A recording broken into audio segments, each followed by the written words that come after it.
Good morning, guys. Good morning. Good morning. It's good to see you guys today. Again, I got my chat in the bottom corner here, so I will be able to see you guys. Actually, I'm gonna make it smaller so it takes up less room.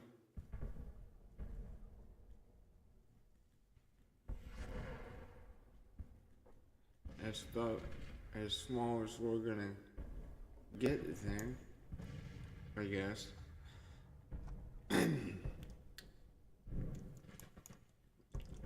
But welcome to Grand Tactician on the Civil War. And I've tried to do previous playthroughs before for this game, don't get me wrong, and I've failed, and I almost succeeded one time as well. But we're gonna do this one a little bit different. Before I hopped on the game today, I did some research to see how many brigades make up a division, how many divisions make up a corps, and both sides it differs, but relatively, the things that do remain the same is a brigade is about 1,500 men, 3 to 5 brigades make a division. When you're talking Confederacy, there was typically about 20 to 30,000 men in a corps, and give or take 3,000 men in a division. So, the way we're going to do this is we're going to have 1,500 men in each brigade, and we're only going to do it about 3 times. And that's going to make up a division. That's how we're going to configure things from here on out, so we don't use up the manpower as quickly. Now, if we start to recruit troops before the war, typically the brigades from before the war is about 700 men. I'm going to bring that down to 350. So again, we're going to do things a little bit different this time.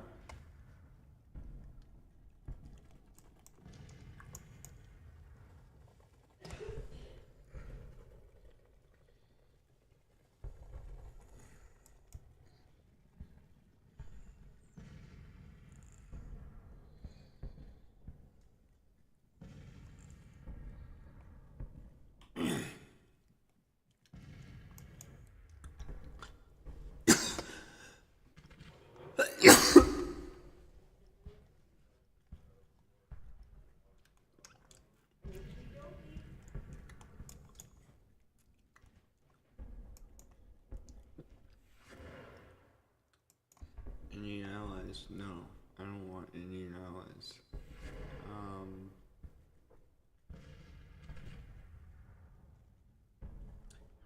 I want Confederate industry. Alright, let's get started, guys.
Abraham Lincoln, June 16, 1858.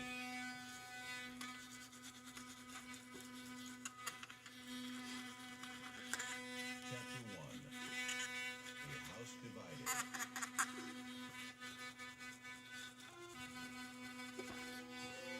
The American Civil War. Thousands upon thousands of Americans turned against one another. Brothers killing brothers. The bloodiest war America would see.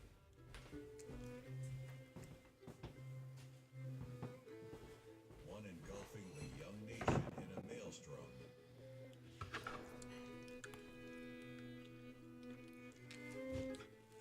Tearing her apart.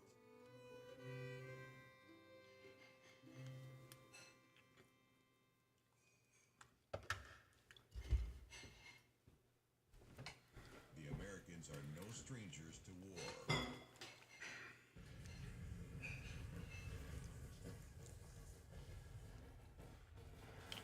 Okay, let's get started here.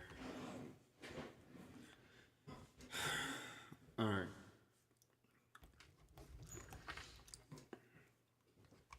Hopefully by implementing the new brigade system that I looked up on the internet from earlier will actually help us save on manpower, yet still remain a strong presence. But because we're gonna do it like that, I'm gonna start to make, well actually I wanna move this chat box again, because it's in a spot where I don't want it to be right now. Let's try there. Actually that works out pretty well.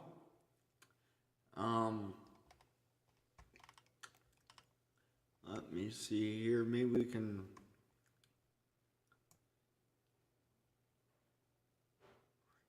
let's move it far over here.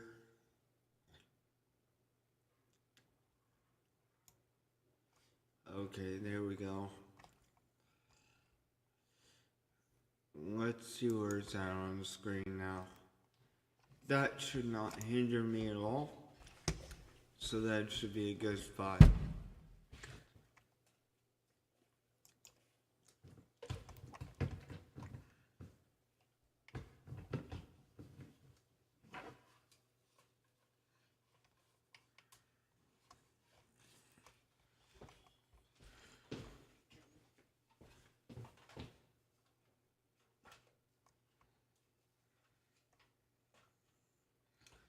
Okay.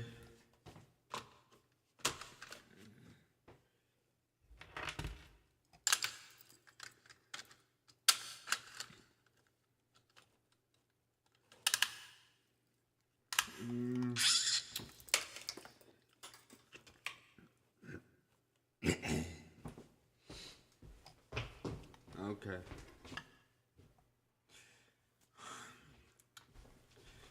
So let's go to recruitment. And even though these ones are gonna only be about 350 each, I'm still gonna go with the 3 brigades per division.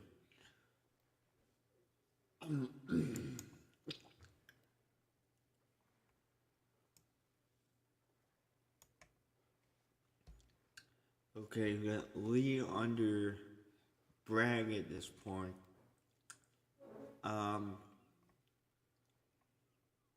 So I'm gonna go with 3 brigades of the least amount of men, so 350. 3 brigades go to Bragg right now. And he's actually gonna have 4 brigades, counting Lee underneath him. And then we're gonna give Johnston the same thing.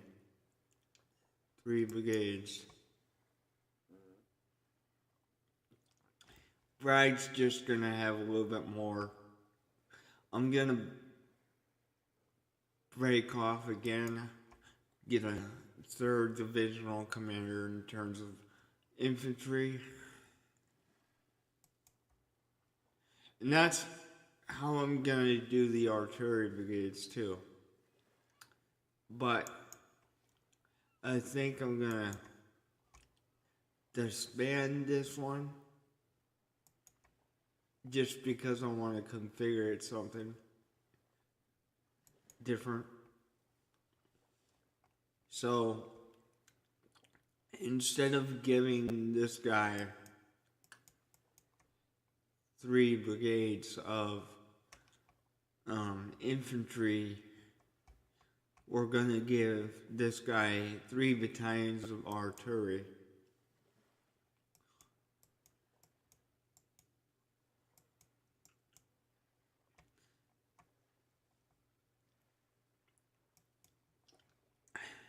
And then I'll probably have, I think what I'm gonna do is I'm gonna have 3 artillery brigades, okay, or artillery divisions. Longstreet is gonna be one of my artillerists. Now, because of how artillery is, when I get corps, I'm just going to put all 3 artillery divisions in a single corps. Okay, because I do not want to be clicking all over the place.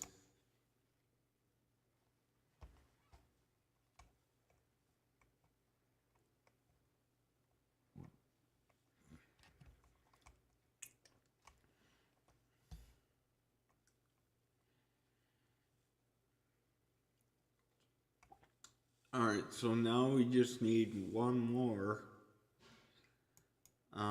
artillery brigade, or division I should say.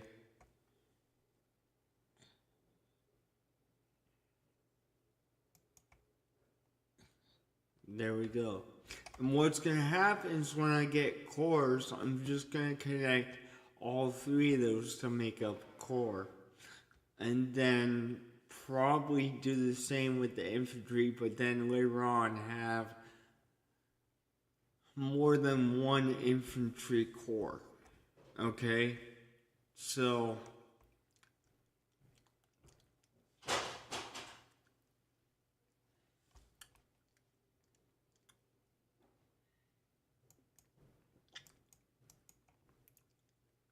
and now we're going to do cavalry corps, which again, I'm going to use the least amount of men possible.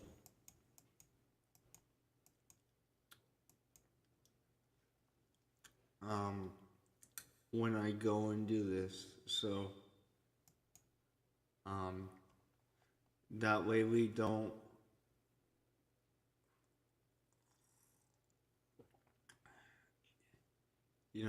use a bunch of manpower doing this. The only unit that I'm gonna recruit for full strength is artillery, because they don't get a whole lot of men per thing. So it's the only type of unit that we're gonna do that with.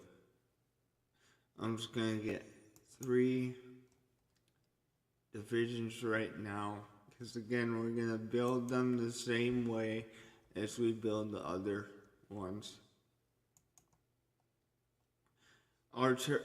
Cavalry is kind of my least favorite unit in the game. I kind of don't like it, to be honest. But it is a necessity, if we're being honest. It does need to have, we do need to have cavalry, so, I mean, there's no getting around that.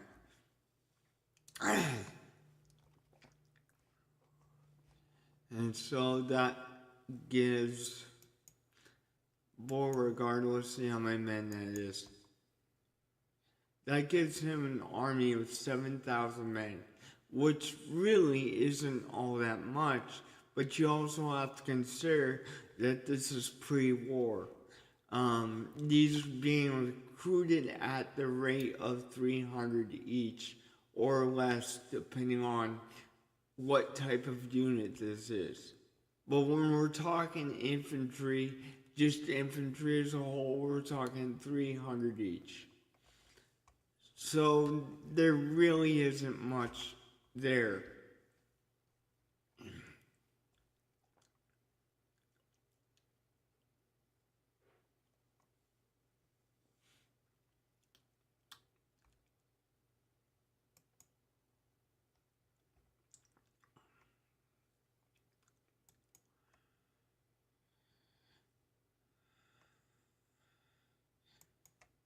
Okay, now,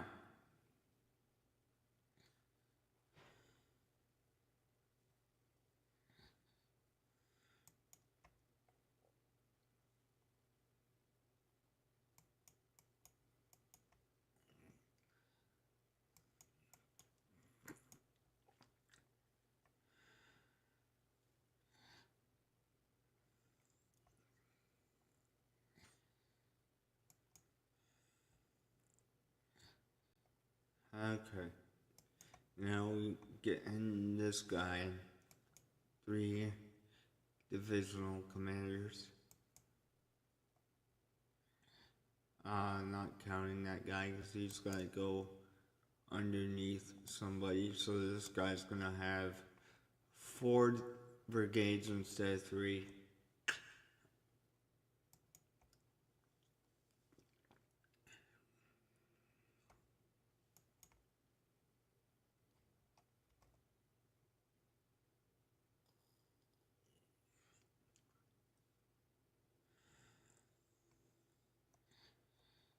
Okay, now I'm gonna get 3 other divisional commanders. And these will be my artillery commanders, I think. No, let's take care of the cavalry first.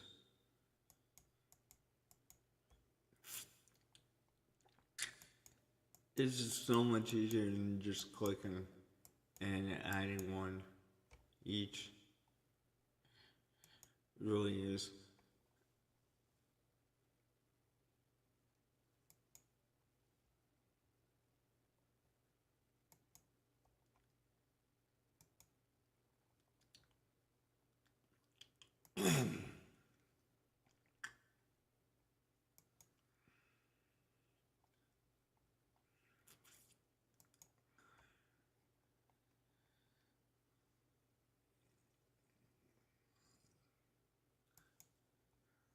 We don't have enough men to fill out the 3 brigade requirement right now. Okay. So I gotta add 2 more brigades to that guy as soon as we do get the men to do that.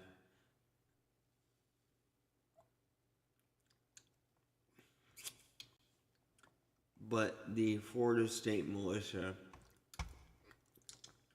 has 5,000 to it by the end.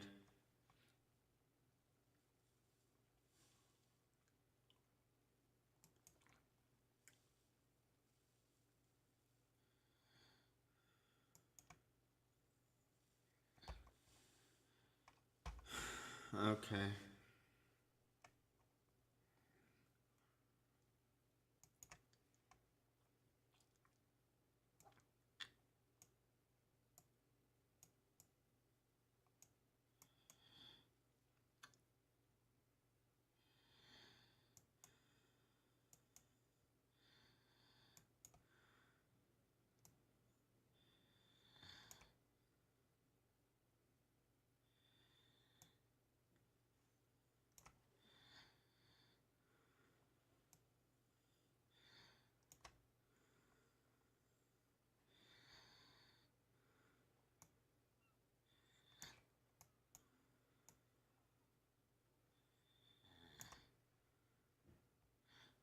Okay, so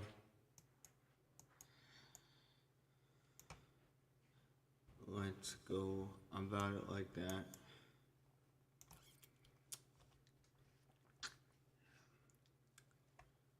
And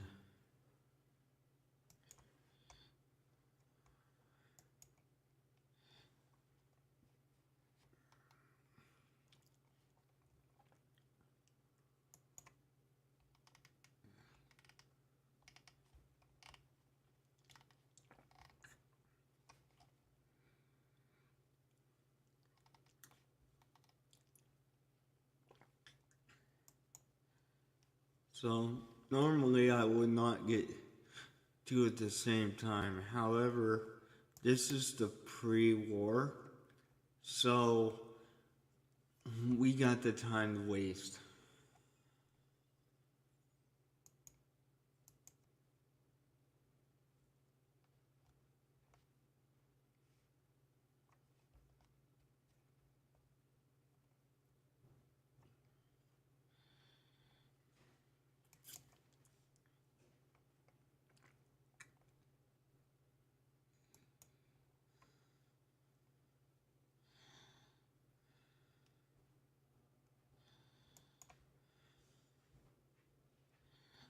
I might even send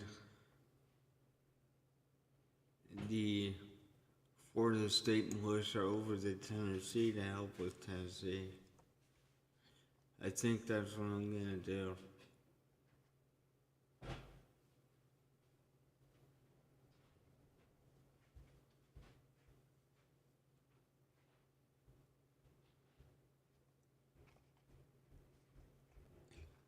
I'm gonna send him over to Tennessee to help with Tennessee on that front.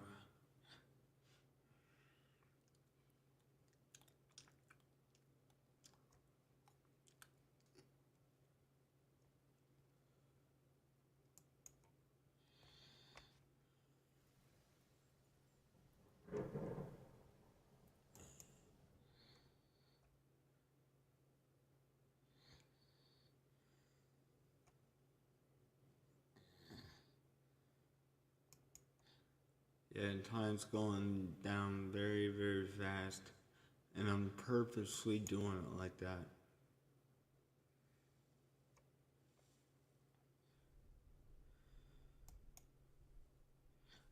Confederate Army established. Mm-hmm.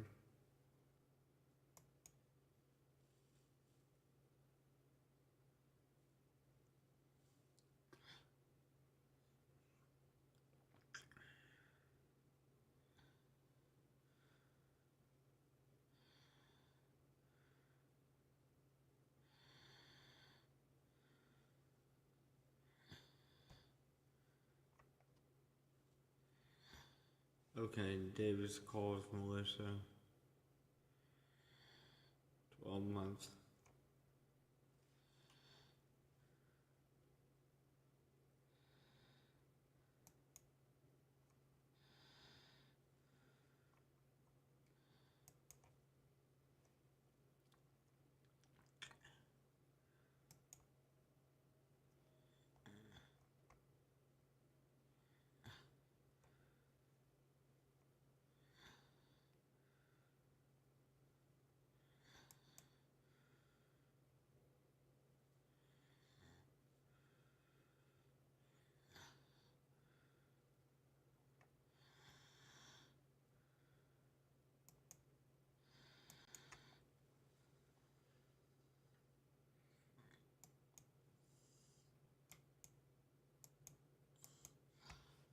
Okay, so now that we have more men at our disposal, not many, but we do,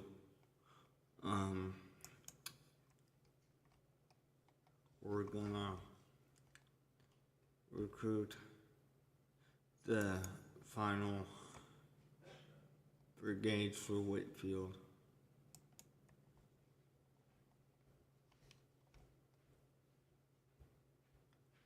He needs 2 more.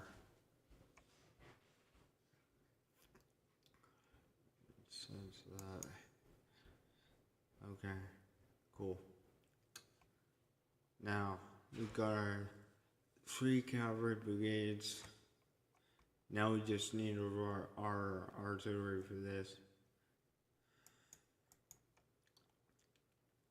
Which I'm gonna leave at maximum strength.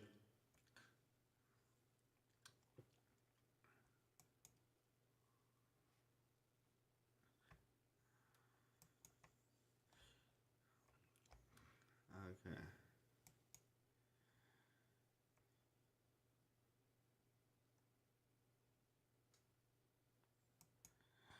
Wow, are you serious?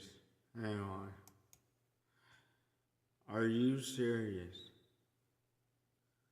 We don't have enough to fill out the artillery. Oh my gosh, and we just passed that law. Well, I guess it is what it is.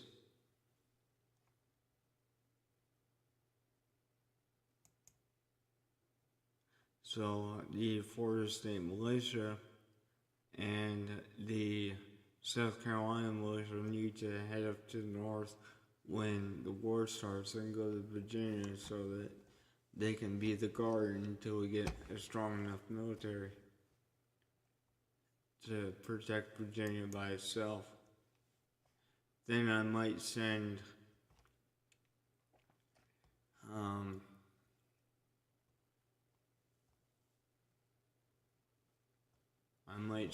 Florida militia up to Tennessee to help in that area.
But yeah, we're doing this the way they really did have it set up in terms of army composition.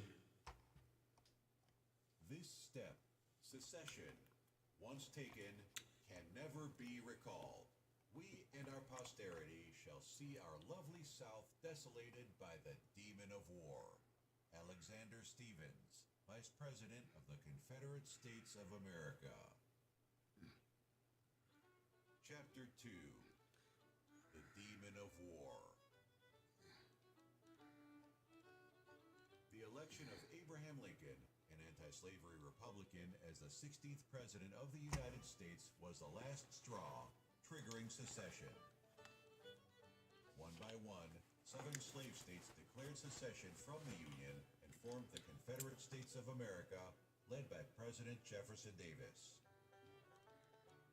This secession ignited the inevitable escalation, with fruitless efforts to still find a political compromise falling on deaf ears.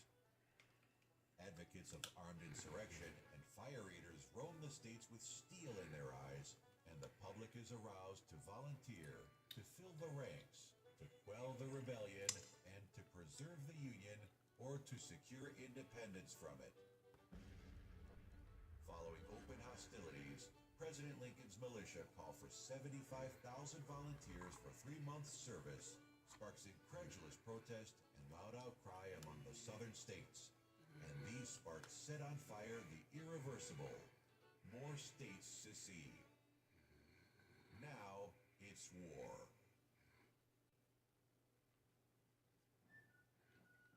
75,000, 100,000, and even more. Soon, the largest armies seen on American soil muster, drill, and prepare for war. A war that is to be neat, short, and limited. The whole matter would be settled by Christmas. But a dark shadow would loom over the growing and inexperienced armies. Without a swift and decisive blow from the very offset of the war, there's every chance of a long, confused, and disorganizing civil war, and even foreign powers may feel a desire to take a hand therein. The time is ticking for the newborn Confederacy. The Union must act. The demon of war has awakened.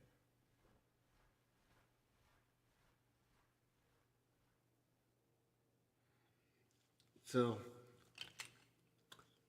the first thing we're going to do is, you might see this as kind of idiotic, but no. What I got planned, no. I'm gonna disband the majority of these armies, except for a few. The Army of Shenandoah, you're transferring your men to the Army of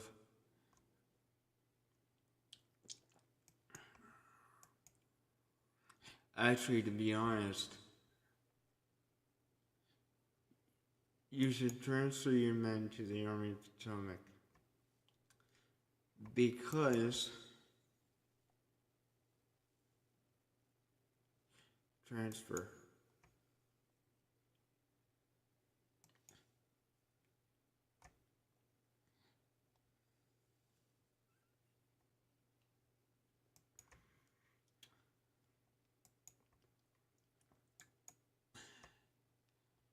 Okay.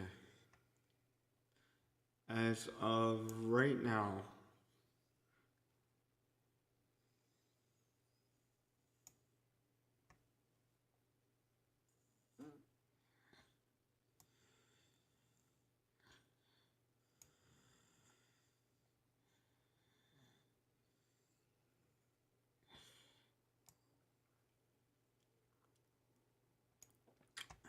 terrorist.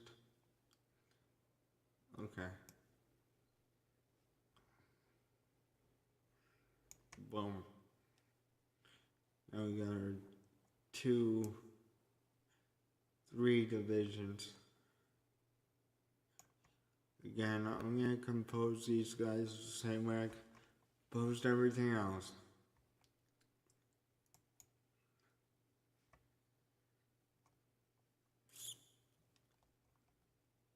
It's just going to be a lot of transferring of units, because I don't want to have a bunch of armies.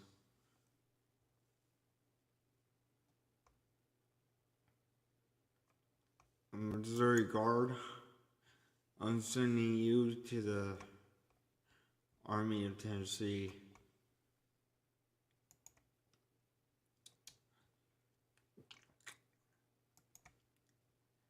Transfer.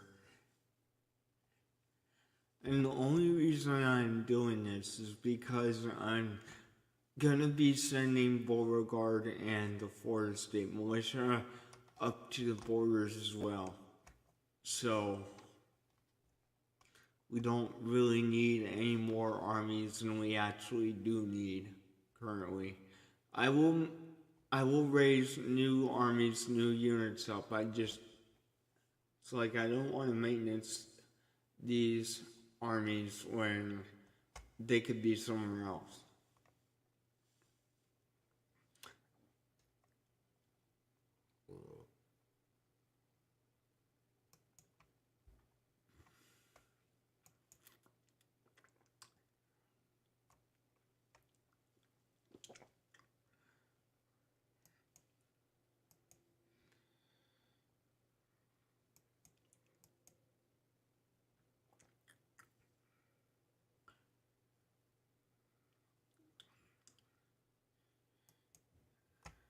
So here we go.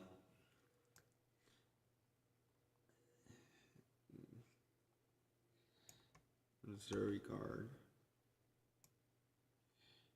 Your men are getting transferred under Johnson.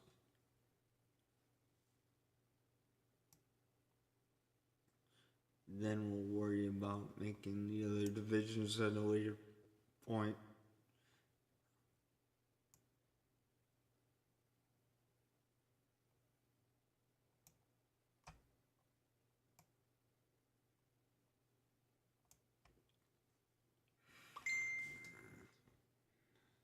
Okay.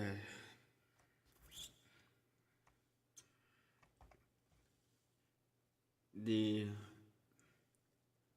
Missouri State Guard is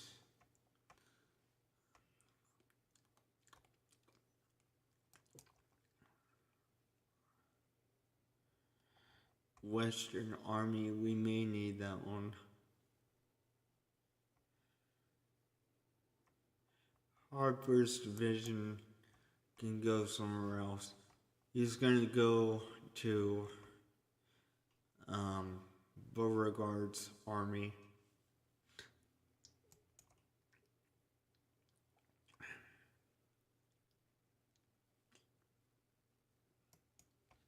Transfer.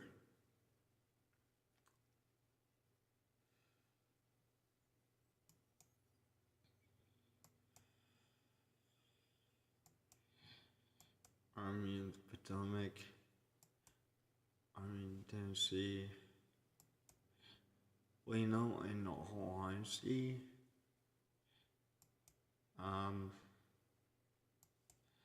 let's send him to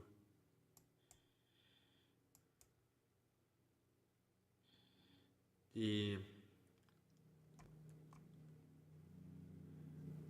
Army of the Northwest. Send his armies there. Because we're gonna need more forces in Virginia.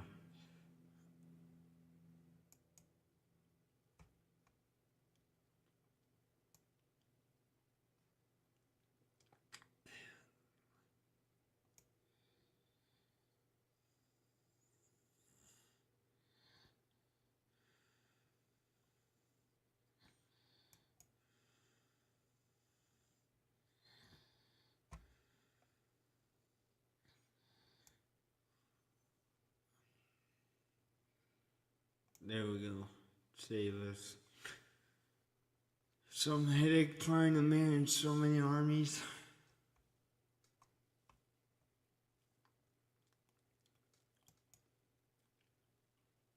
It's time to send Beauregard and the Florida State Militia up to the front, though.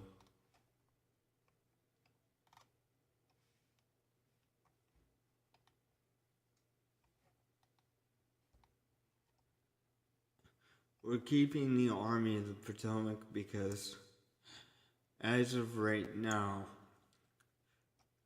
he's the only army up there that's already up there. So,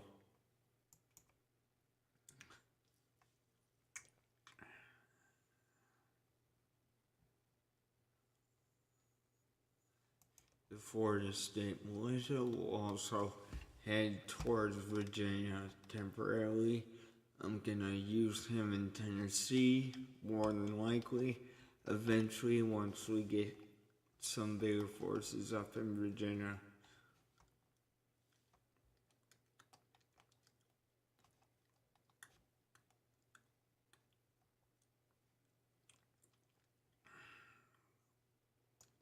But the Florida State Militia is going to sit at Alexander.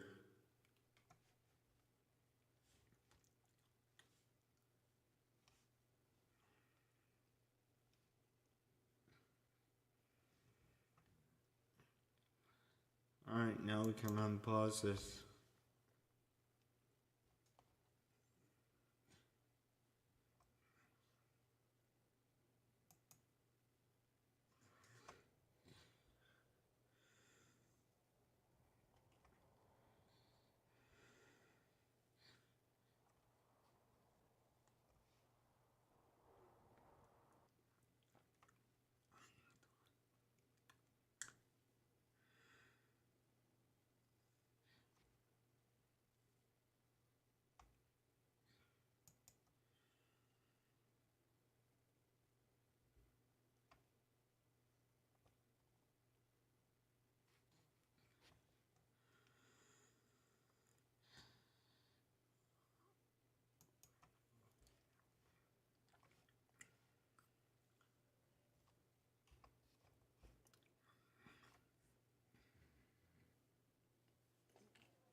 Now we just wait for them to come up.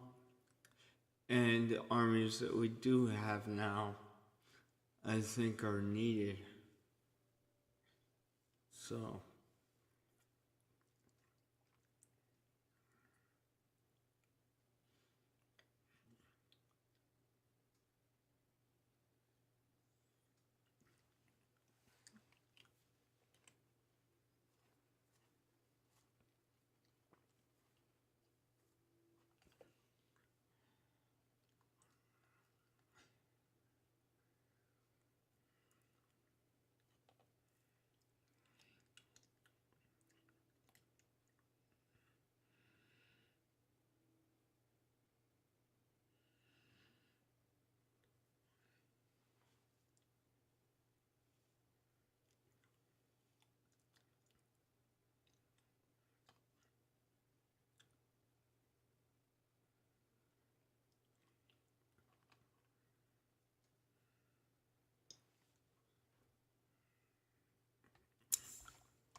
Is going to Winchester, which is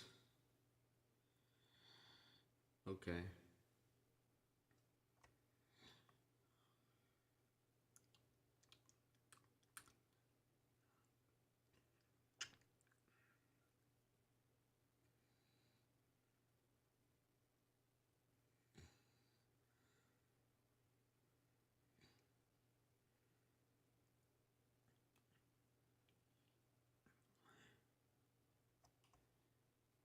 What do we got with us right now?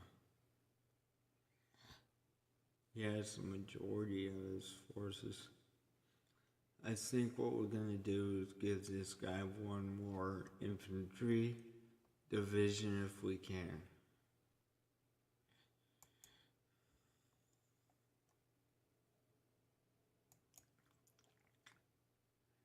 Alright. So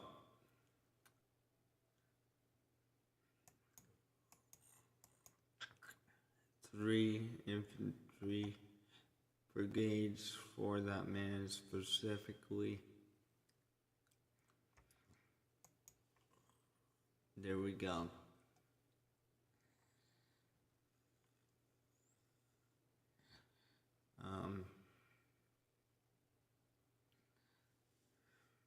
That's about 3,000 men that will be added to the Army of South Carolina.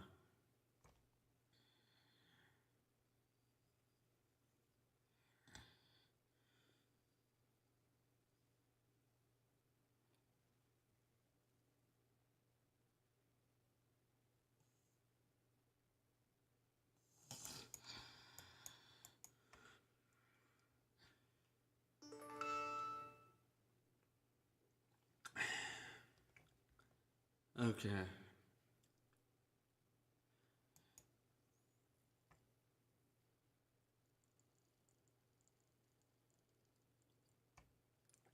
This guy, however, needs his artillerymen.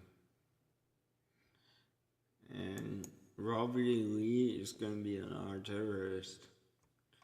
Okay. That's kind of weird. But no. I'm going to give him a infantry division. Just because it seems weird. I really don't want to do that, so we'll break off 3 more and make them artillerists.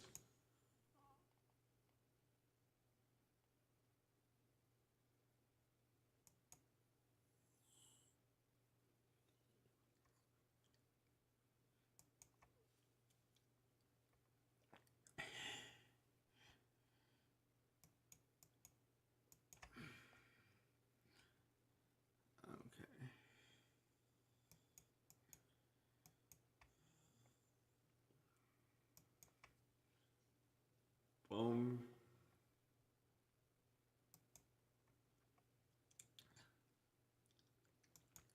Boom. And boom.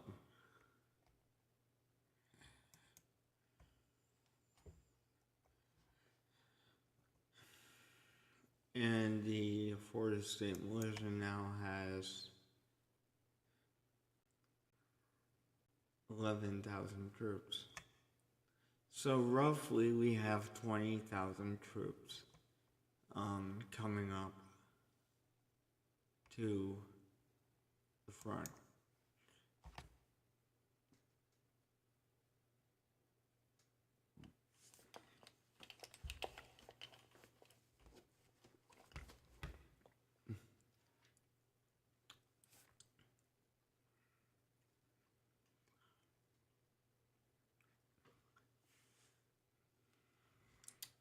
And I hope adopting the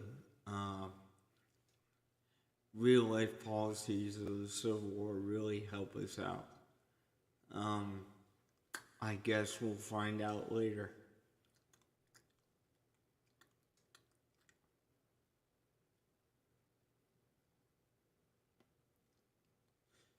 No doubt.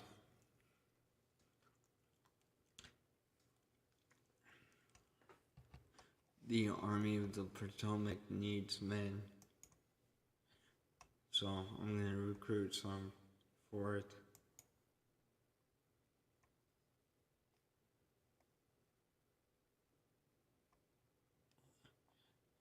I'm going to throw this guy underneath him. He's going to have 4 divisions instead of 3 like everyone else.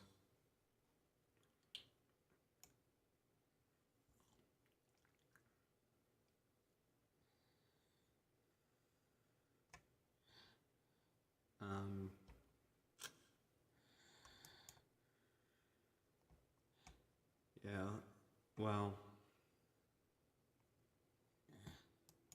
let's get the 3.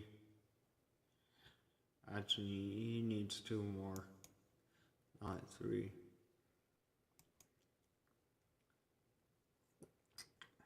Okay. And then Stuart's cavalry.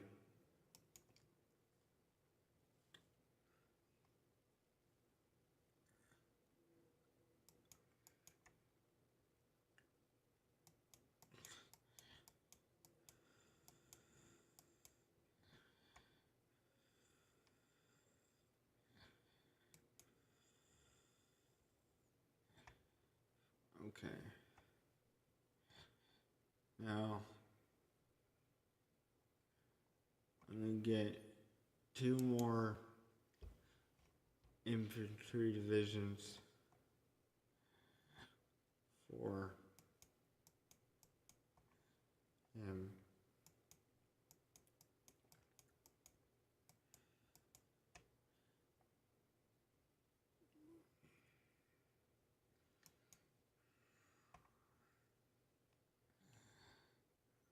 And so let's break off one. Then I'm gonna put this guy underneath him because I don't really like that. Once we get core, I'll add men to the army commander, but not till that point.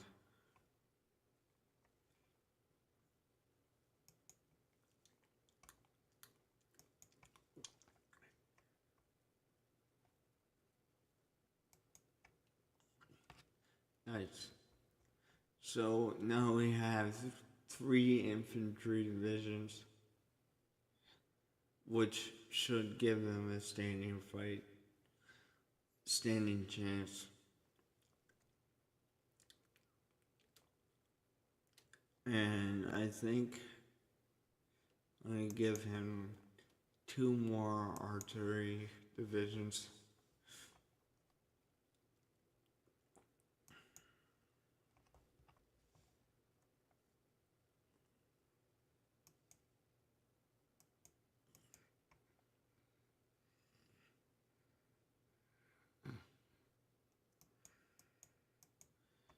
Boom, boom, 3.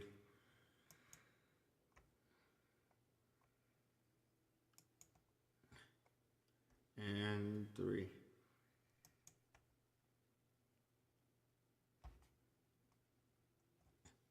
Now he's got 3 artillery battalions or divisions. Now we just gotta give him artillery, cavalry, but I'm not gonna do that until later. Until we get the 2-year contracts.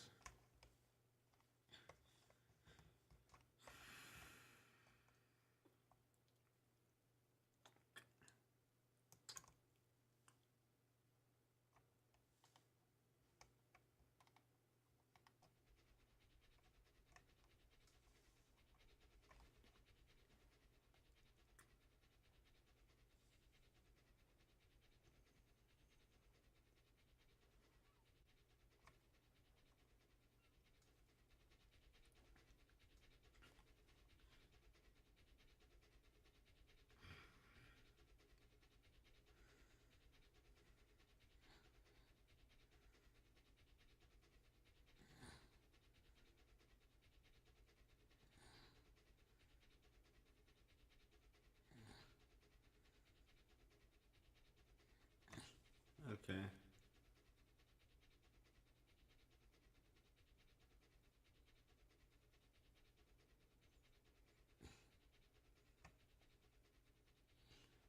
Can't be much more time on that. Seriously. No, we only got 0.6 days for the money to the military policy.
he's heading up there. Taking a while, but he's heading up there.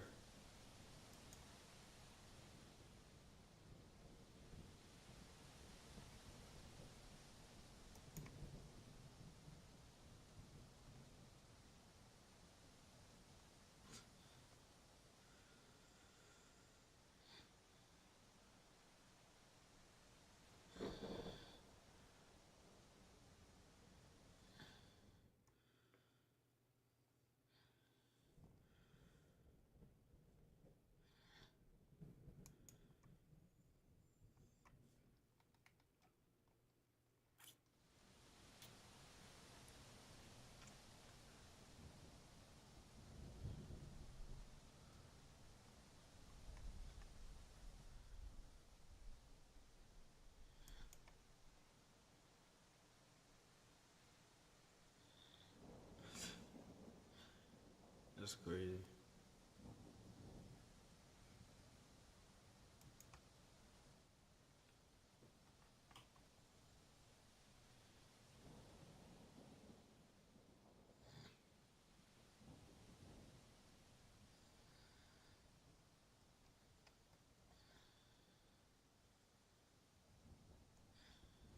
Money to the military is complete. Now I'm gonna wait until this industry policy is done, and then we're gonna go for the 2-year contracts.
man, just waiting for these guys to come up.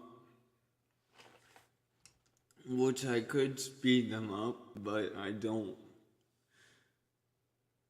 want to make time pass too fast, because if I do that, there's a chance I won't be able to react if they try to do something.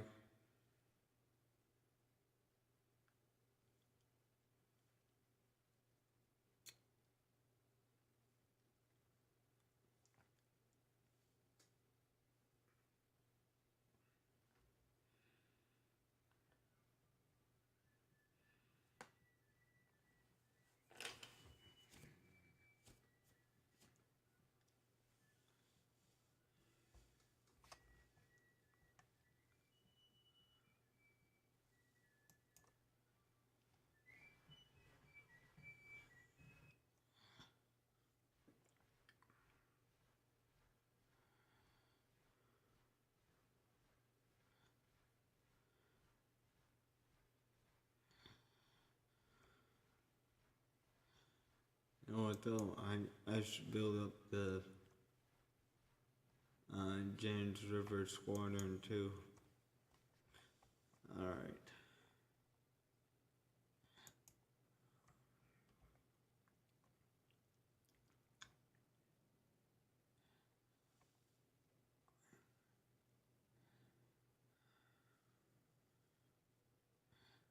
Increase the number of ironclads, that's crazy.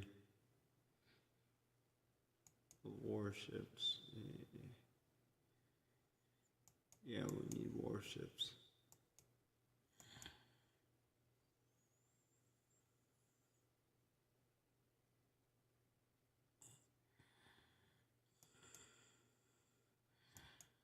We really need warships.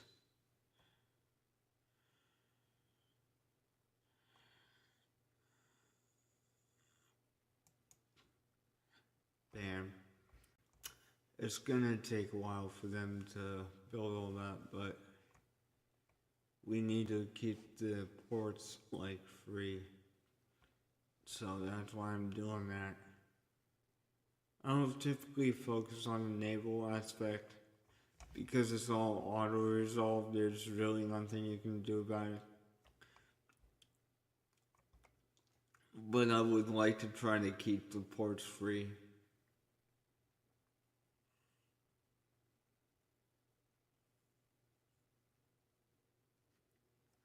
So that's good.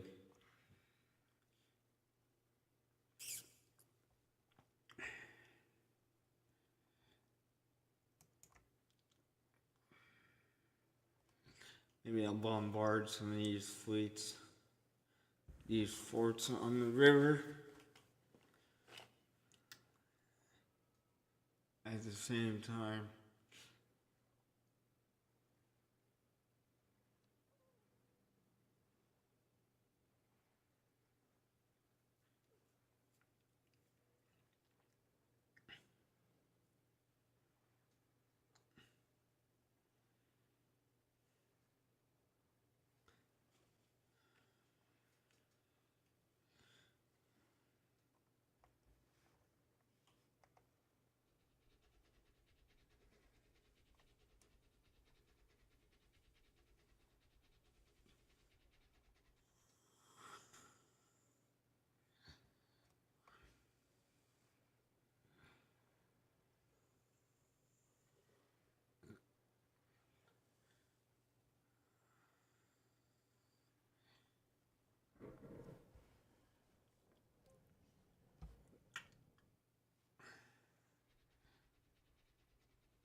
You know what though?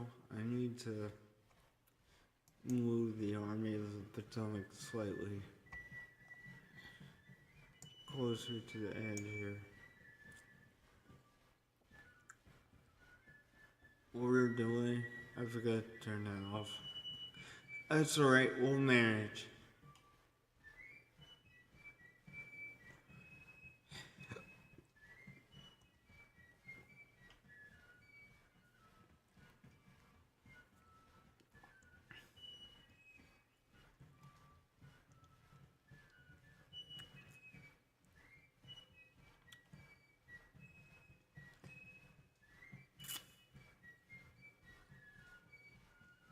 We will manage.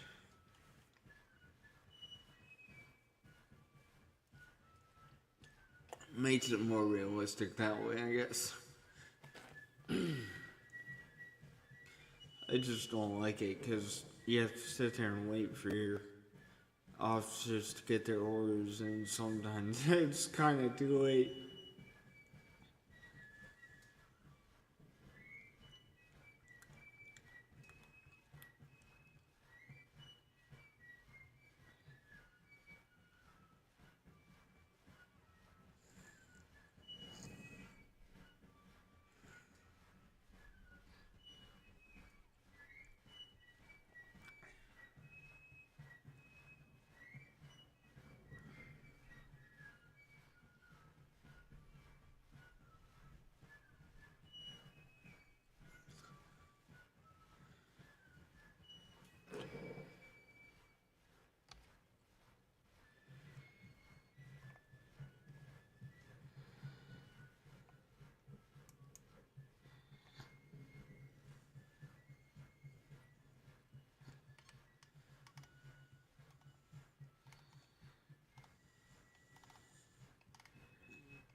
Get a hospital going up there.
That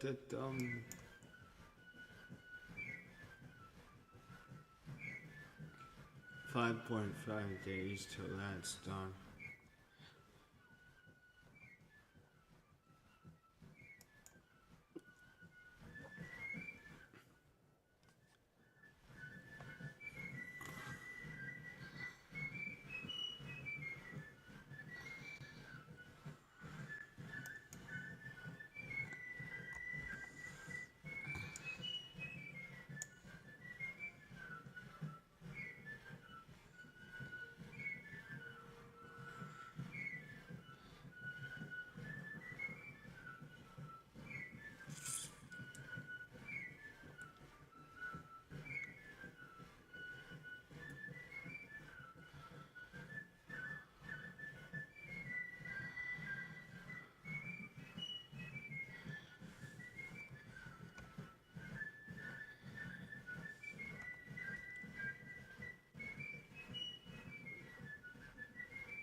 Where is my force demolition now?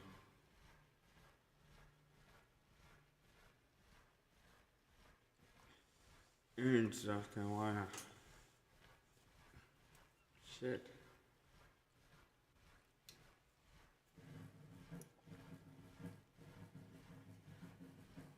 They're taking forever.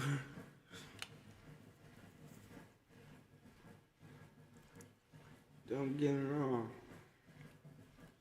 I don't think I'm gonna regret building them out, but they're just taking forever to get up to the front.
Yeah, they're really taking a long time to get up in that front.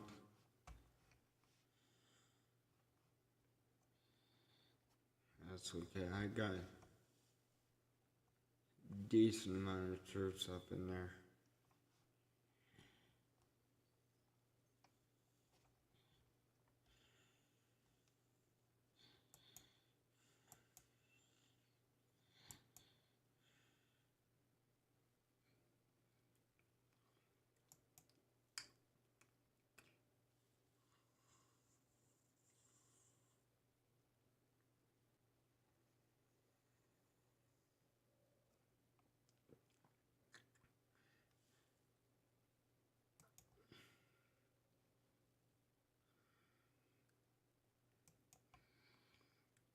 James River Squadron.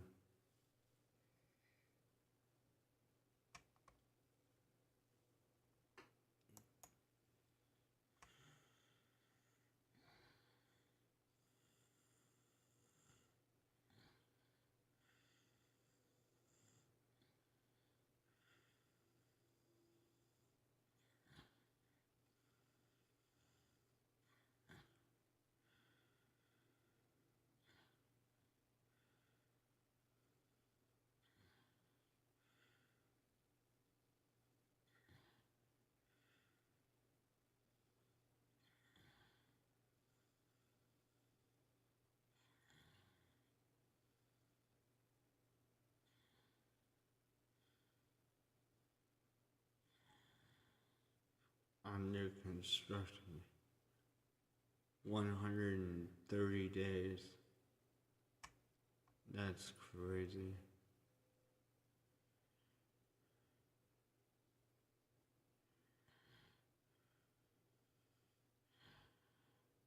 Jeez. That takes so long.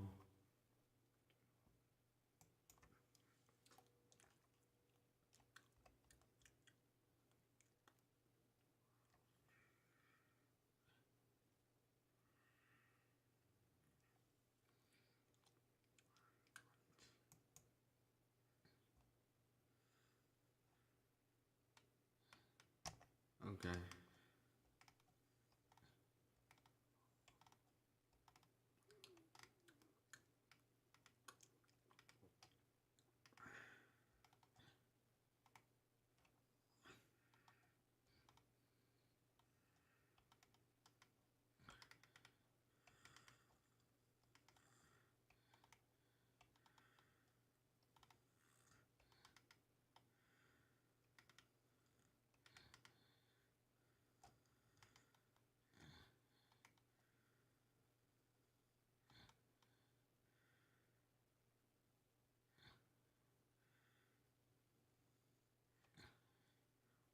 You know what? I'm gonna get the artillery reform.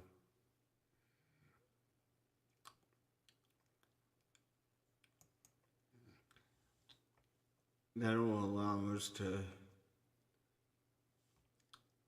get bigger artillery units.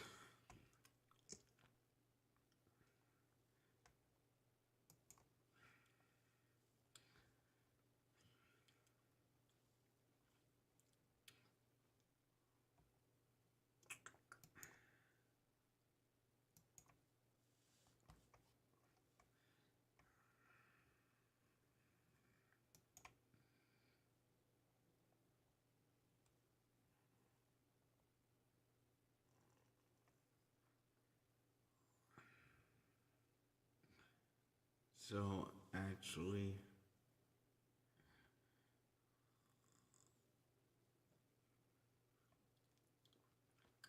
I'm gonna give each artillerist commander 3 more battalions of artillery and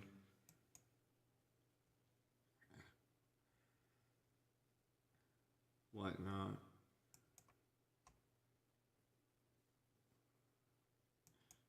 Give us 6 battalions of artillery and 3 divisions.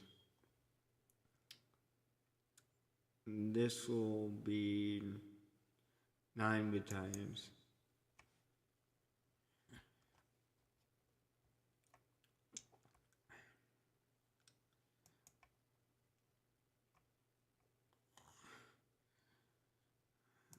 She's getting 3 more as well.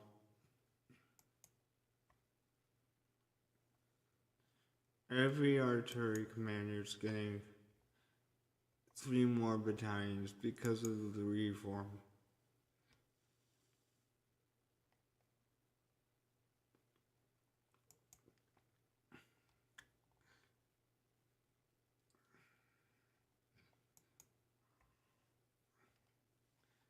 Okay.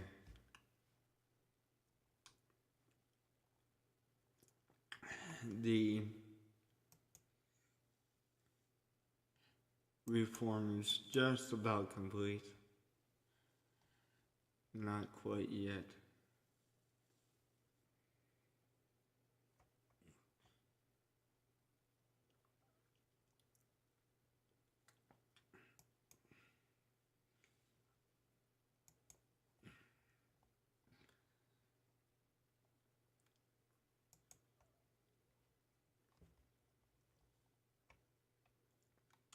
Nathan Forrest has got history.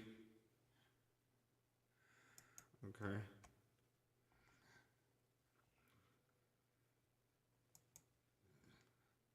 And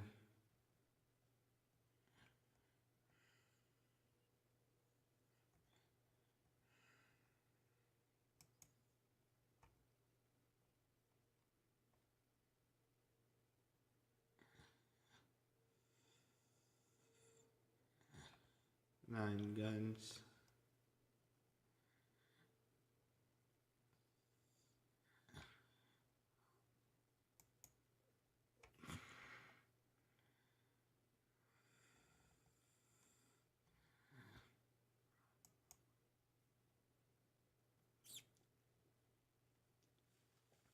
Hey, what's up, dog? Good to see you. Thanks for watching.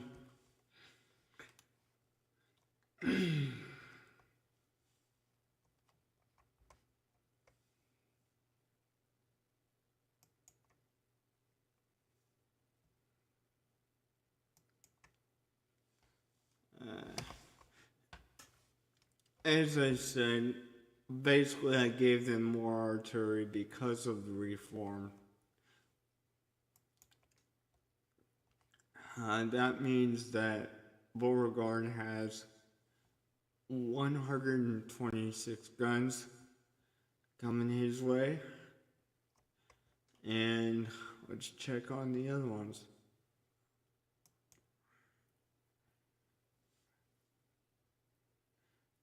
And the Florida State Militia, William H. Chase, it's got 99 guns.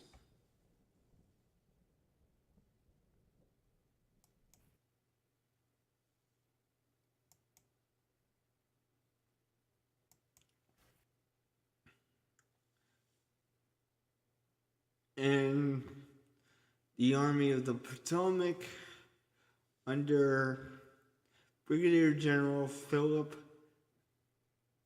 S.T. George Cook, has 104 guns. So each army that we're using big time at this point, besides the small ones I have not grown yet, relatively has about a little less than 100 guns.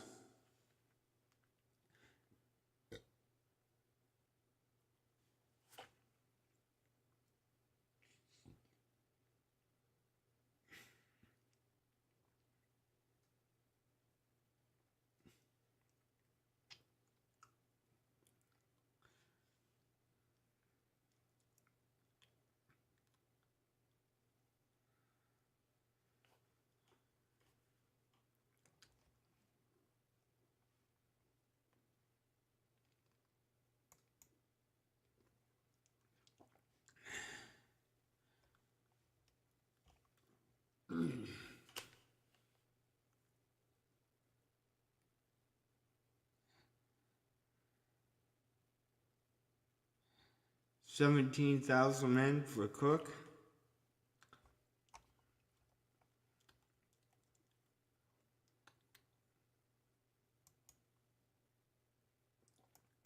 I need to grow that army, no doubt. I don't. But the thing is, before I grow the army in Tennessee, I want to get the 2-year contracts, enlistment terms, because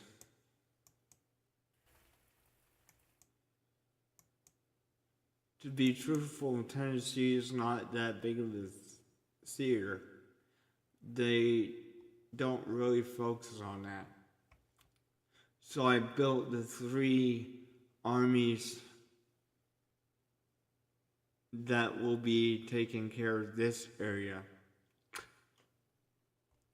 to a sizable force, because they don't really focus on the other states until they realize that they're getting nowhere.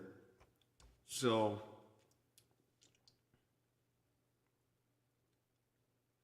that's why I'm not focusing on Tennessee or anything. I plan on sending the Florida State Militia once we get things under control on the Virginia side of things. I plan on sending the Florida State Militia down to Tennessee to help the Army of Tennessee.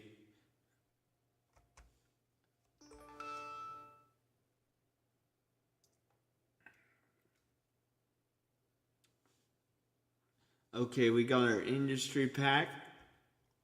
Okay, which means I need to get another one. New policy here.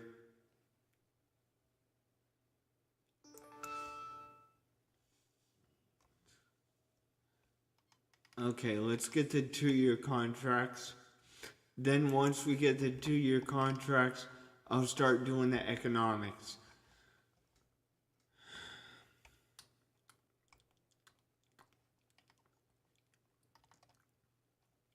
I might even get a diplomacy policy here. How long are we waiting for this? 24 days. I think what I'm gonna do is I'm gonna get the 2-year contracts and then get military too.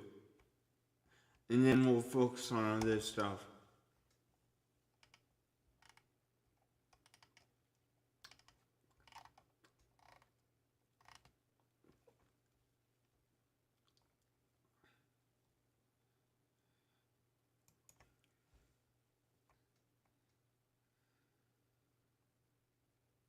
Thanks for watching, Con. Like, I do see you and I do acknowledge you. It's nice to have the chat up in some games where it allows me to project the chat on the same screen so that I can communicate with you guys freely.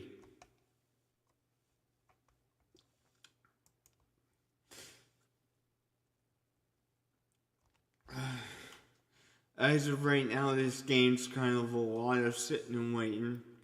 As the rebels, I like to play defensive war at least until I get to a certain point. So a lot of it is sitting around. That's why we've been on for as long as we have, because I want to get a battle in this episode here.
What I plan on doing is when we actually go to war, to actual battle, because we have multiple artillery divisions, I'm gonna try and use them in like a crossfire fashion.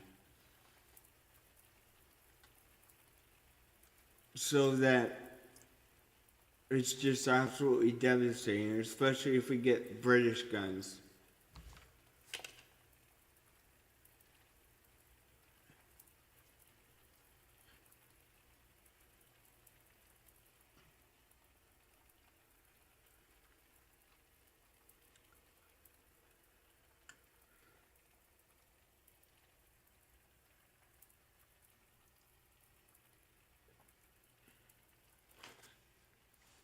By the way, guys, don't forget to hit that like and subscribe button if you do.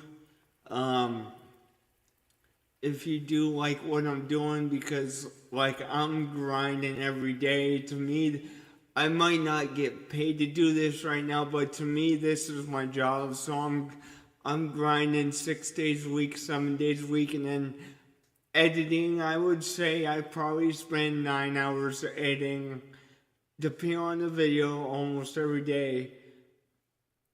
So I'm putting in probably more than 65 hours a week trying to get content out. And I would say that I probably work harder than the rest of the YouTubers because they outsource their stuff. I do not outsource, I do everything myself. And so, to me, this is my work. So I would appreciate it if you would push that like and subscribe button. In some cases, am I the best player in the world? No, probably not. But I am doing what I love to do. This is just absolutely fun to me. And it would just be fantastic to watch this become my living. I really started doing this when I was feeling kind of desperate in the sense that I gotta do something, I'm sitting at home being bored, and I started doing this just as a kind of BS thing, and then I was like, I love doing this, and I've been doing it ever since.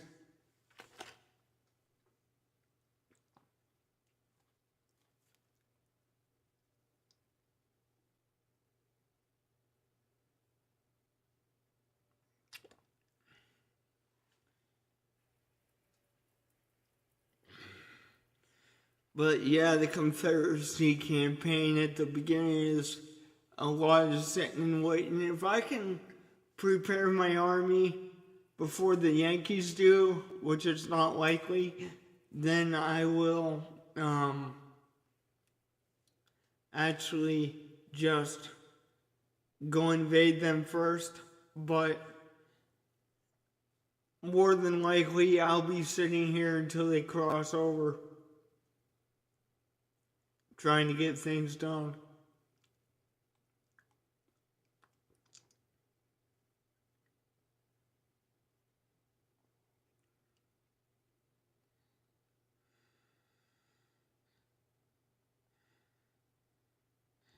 I'm going to give Beauregard an extra division because I feel like he's kind of undermanned. So we'll see if we can't do that.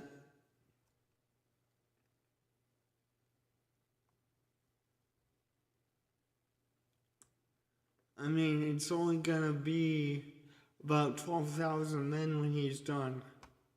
So I'm gonna give him another infantry division and see how it is.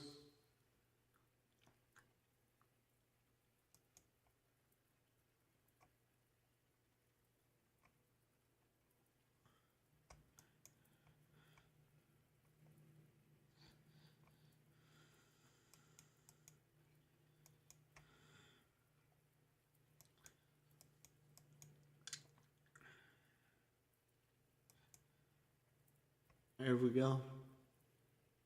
That's another 3,000 men to his army. Again, guys, I looked up on the internet how big a division typically was, and they said 3 to 5 brigades consisted of a division. And each one was relatively 1,500, which is the lowest that you can recruit from. So that's how we're doing it. I'm composing it the way it would have been composed in real life. So we'll see how it serves us.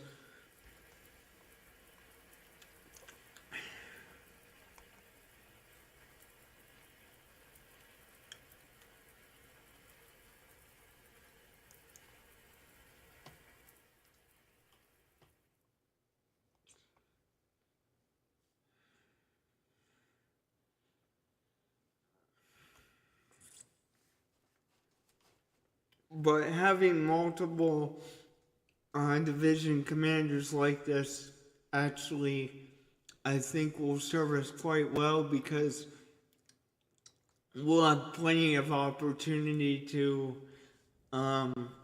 flank because we'll have so many divisional commanders. So I think that's going to serve us quite well, actually. There'll be small units, but there'll be more commanders I can use on the field. more opportunities to flank.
Okay, so now Beauregard's gonna have 17,000 men once he's done getting everything back.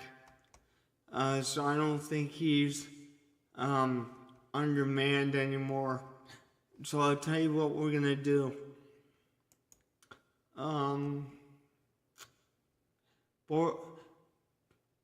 Basically, Cook has the same thing.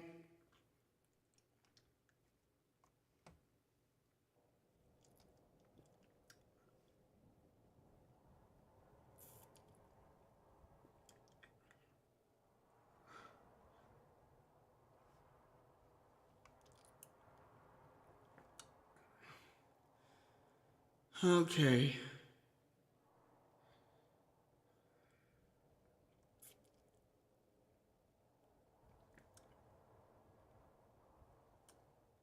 Florida State Militia, how we doing over there? And the Florida State Militia has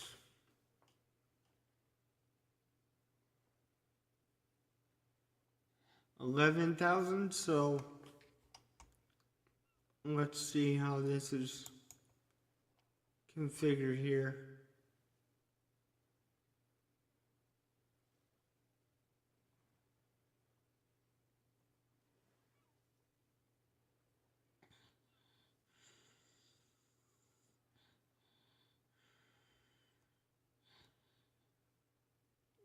I'm going to give him an extra infantry divisional commander as well, giving him an extra 4,000 men.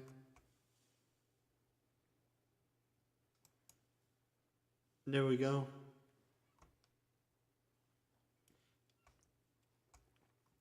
Let's see how that looks.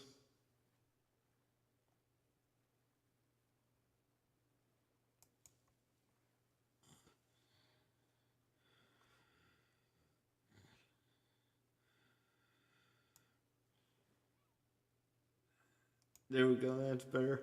I just moved the chat so I can see you guys chat better. So if you want to drop something in there and you're watching, just go ahead and do that. Because I just configured it so that I can see it a little bit better.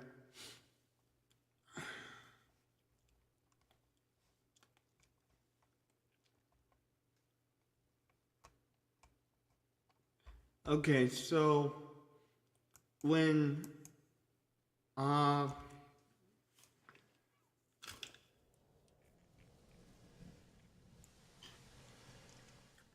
William gets all of his men, he's gonna have 16,000. He has 3,000 at this point.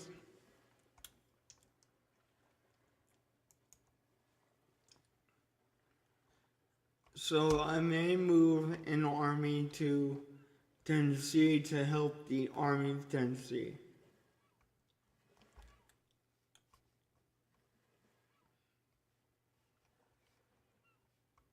Then once we get the 2-year contracts, I'm going to build up the Army of the Northwest and the Army of Tennessee directly.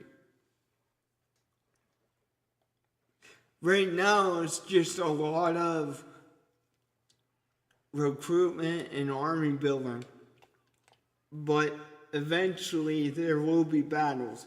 I want to get a battle set up in this episode before I end it, so this is going to be like heavily edited. Okay, I'm gonna cut a lot of it out so that we're not sitting here doing nothing for a while.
I thought that was water. Guess not. Oh, crap.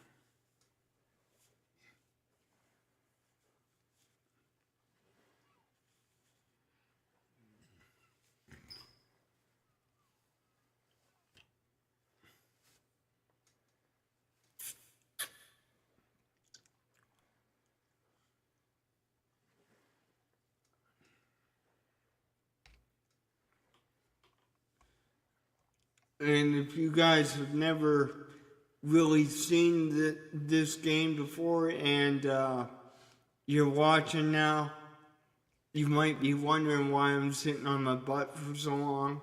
Well, let me just show you so that you guys understand.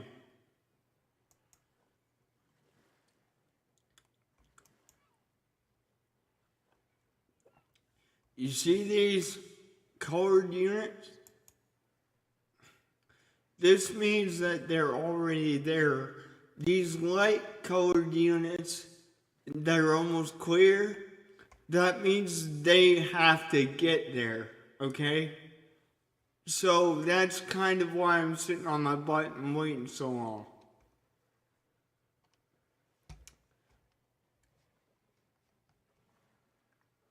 So that's why at the beginning this game can be a little bit dry, but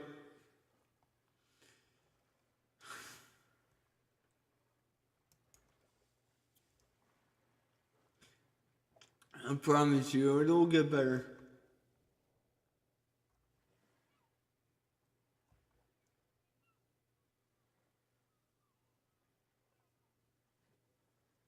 That's why the episode is called Preparing for Battle. Because it literally is me preparing for battle. I mean, that's just me being real with you.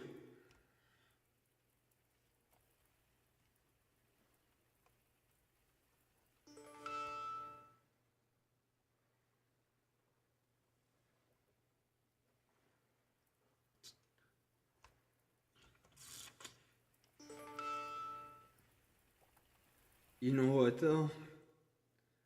I'm going to take and send the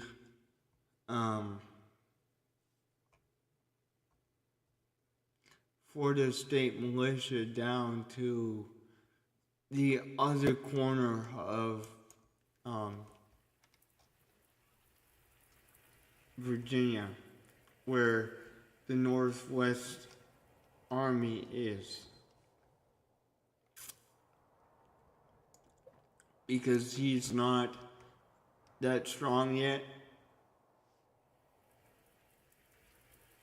And he's got nobody up there to help him.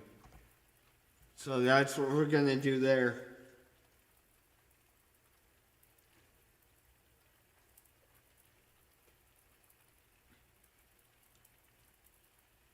Because if the Yankees come through that way, it's gonna be bad. So I want to have a reasonable sized force there over in that corner of Virginia. Because they're more likely to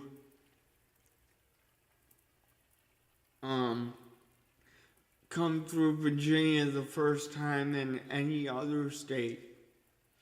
So I want to have an army that is reasonable, good sized over in that corner so that we can protect all the places.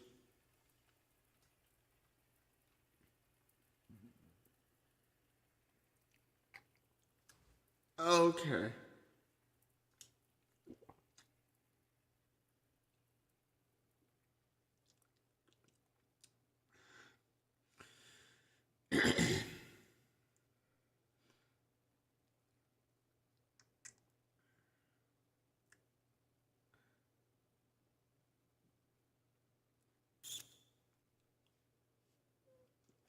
I'm going to check on the policies here real quick.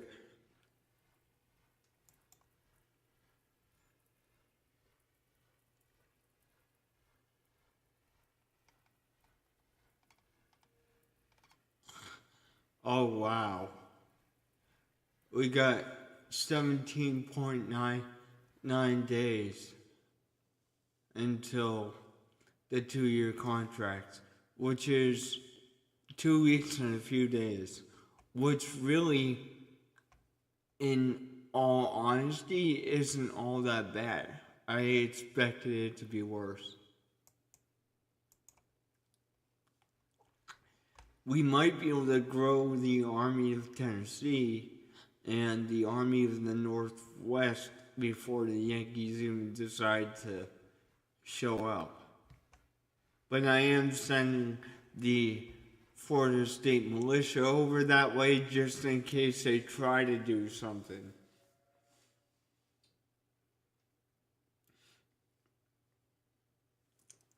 Because I think the Army of the Potomac is at a reasonable size where it can probably hold its own right now. So, especially with 104 cannons. Now, I know he doesn't have all 104 cannons, but he's gonna have 17,000 by the time everything is done. So,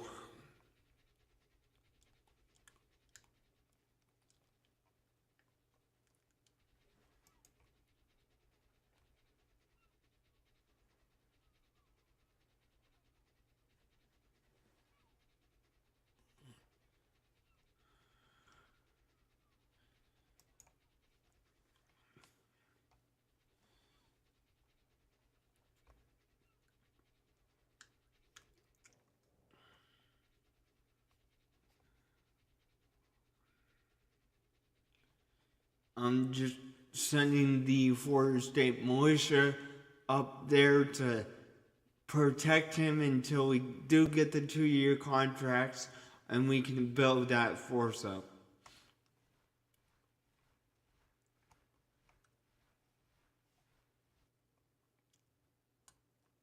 I may raise another army just to guard Richmond, Virginia, and call it the Capitol Guard or something.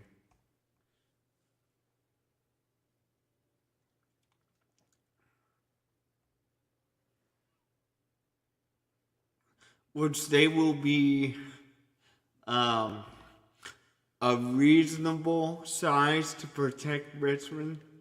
But effectively, if I had something to say about it, they are going to be a bandbox regiment.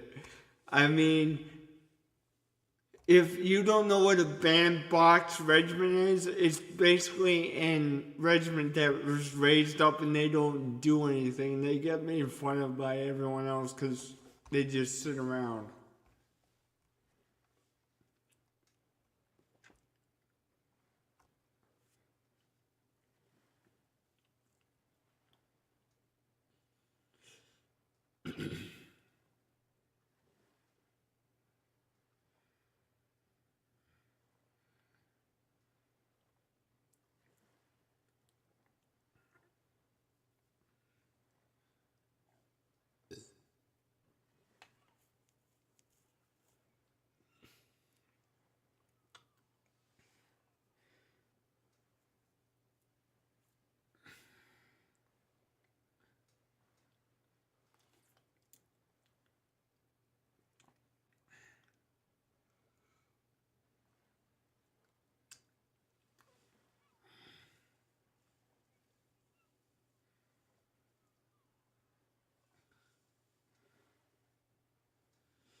And I'm going to rely on foreign arms, especially for artillery, especially at the beginning, because I'm not going to spend money that I don't have.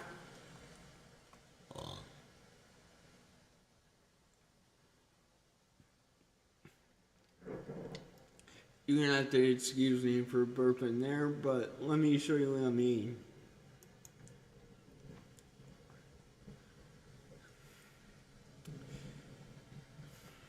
You see these things that fill up, okay? Now let me show you a different page here.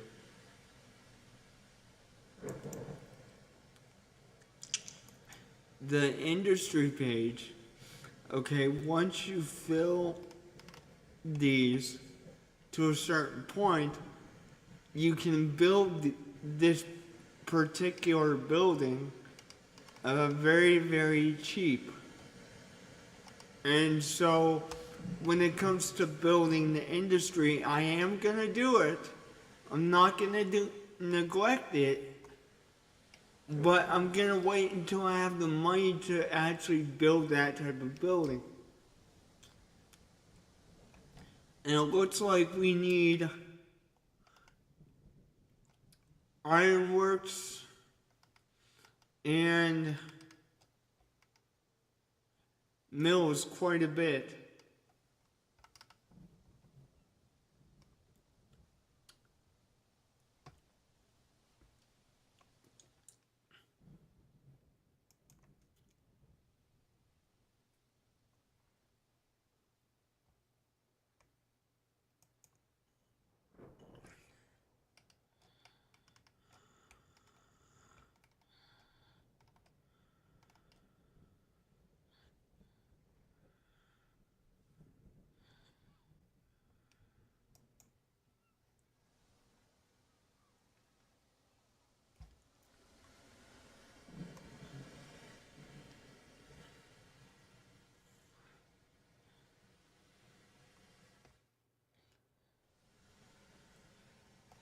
And I'm gonna address something that somebody brought up about 7 or 8 or 9 months ago. I've done multiple playthroughs for this game, however, I've never actually done it like this. Doing it like this, like historical army composition, etc. I have never done it like this. Okay? So, let me get one thing straight. My goal is to win the wars, the Confederacy. Now, that does not mean that I'm a racist person. Some of my closest friends are that of color. Okay?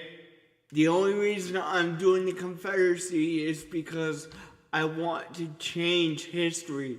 Once I'm done with the Confederacy, we will do a Union playthrough after that. Okay? I'm just saying that right now. The only reason I stick with the Confederacy is because I'm trying to change history. I want to do something that's never been done before. Okay? I'm sure there's YouTubers out there that done it before me. But what I'm saying is I want to achieve something that actually did not happen. Okay? So as long as we're clear about that, we're cool.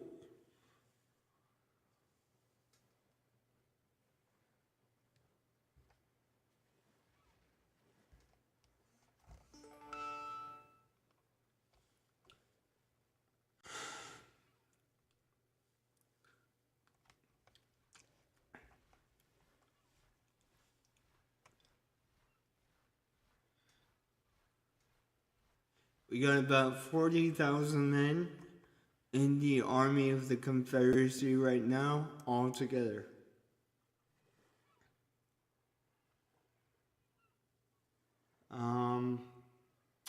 Pope actually has 11,000 out of 17,000.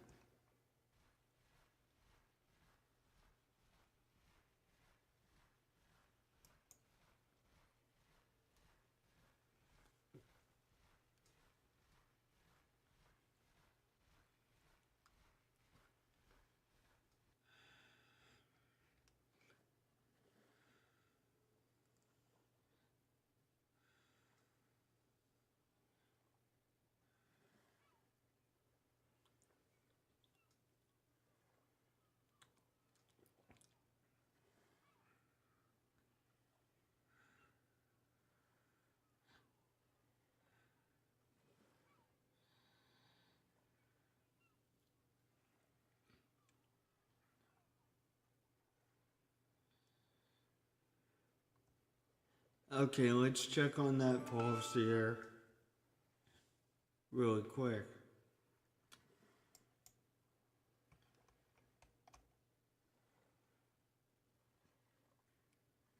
We got about 2 weeks left on that. Okay.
Let's check on the Confederate Navy here.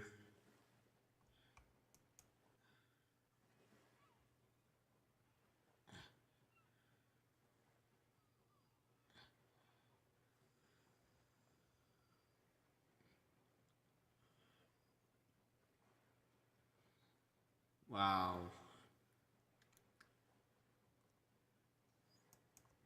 Man, it takes forever to build a freaking ship. That's insane. I got reserve ships in here, but you know, I want these fleet staff warships.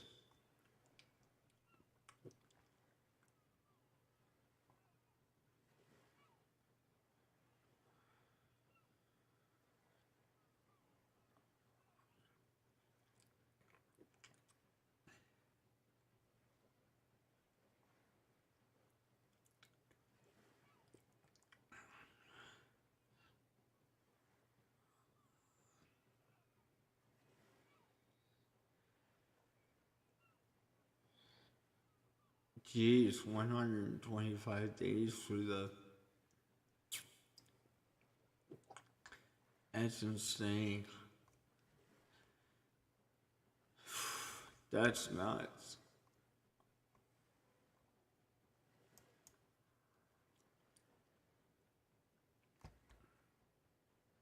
Beauregard's got the majority of his men. The majority of them. He's probably got enough to make a stand if we get attacked.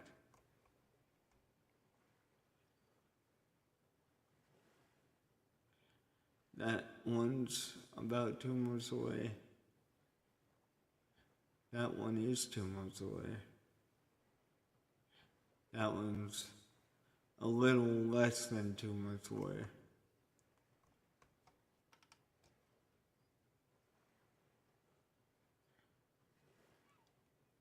Yeah, that one's about a month away.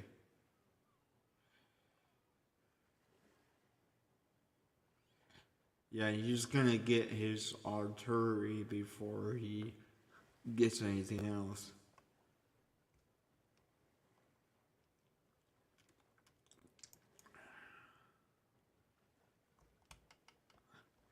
The Florida State militia is kind of scattered some.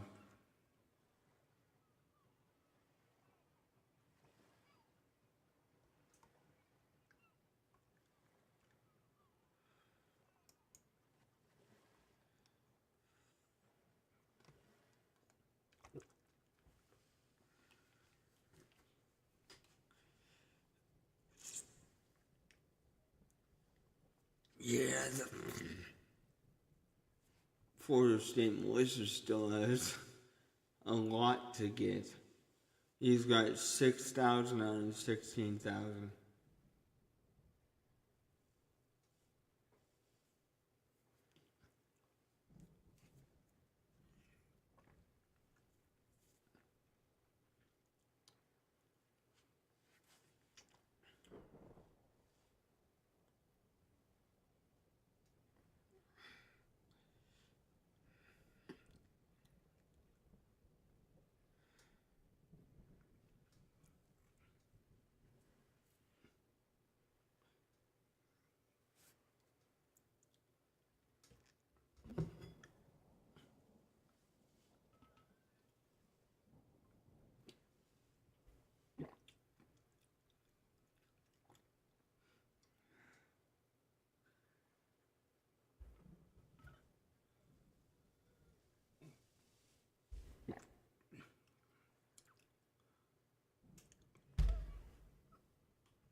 I'm gonna put all my industry down south, really deep down south, so that the odds of the Union getting down to it is not very high.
Nikki and I set up.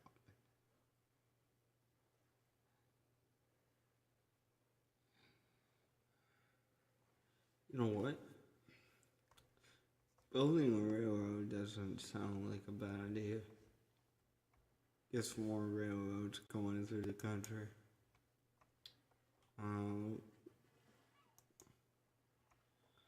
Let's build these two.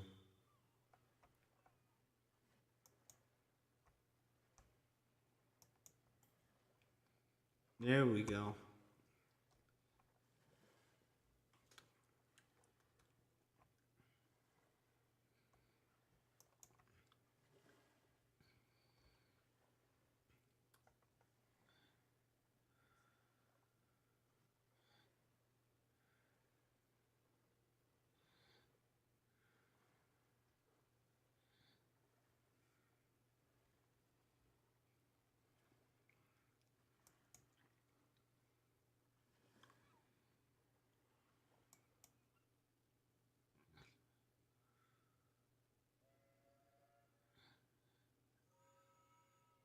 $17,000 out of 19,000 men.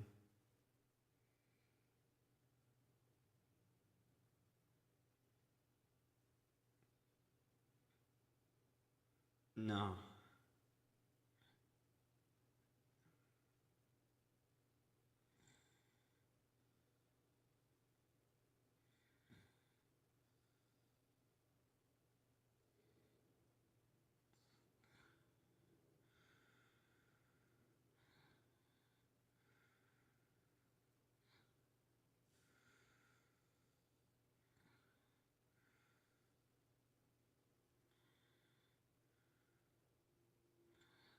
Yep. No. I think the next policy we get is going to revolve around economics so that we can pay this debt back. Start to, anyways.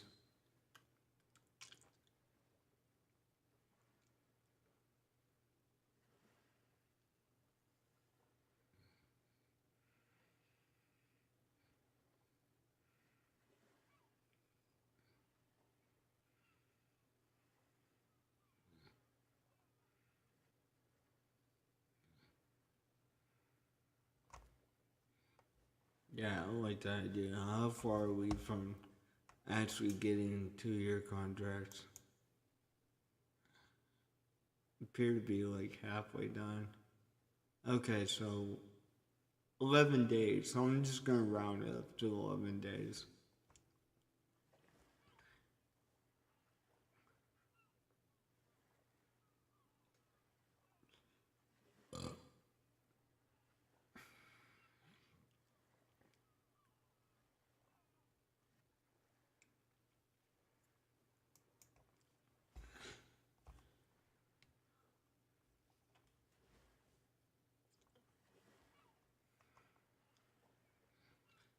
Round it up to 11 days here. And say that we'll get 2-year contracts in about 11 days.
Again, I know that this beginning part's kind of dry. It's dry for me, guys, too, but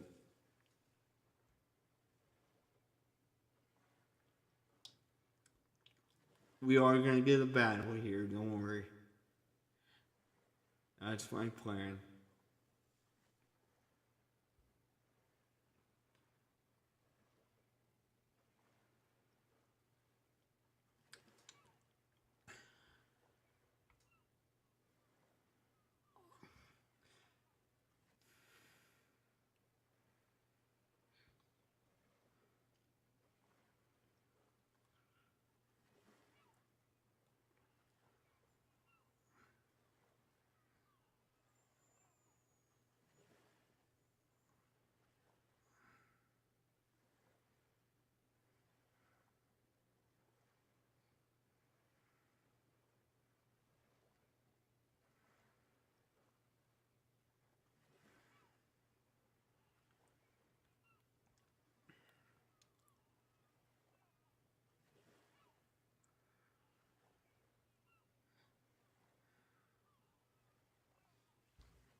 First class neutrality.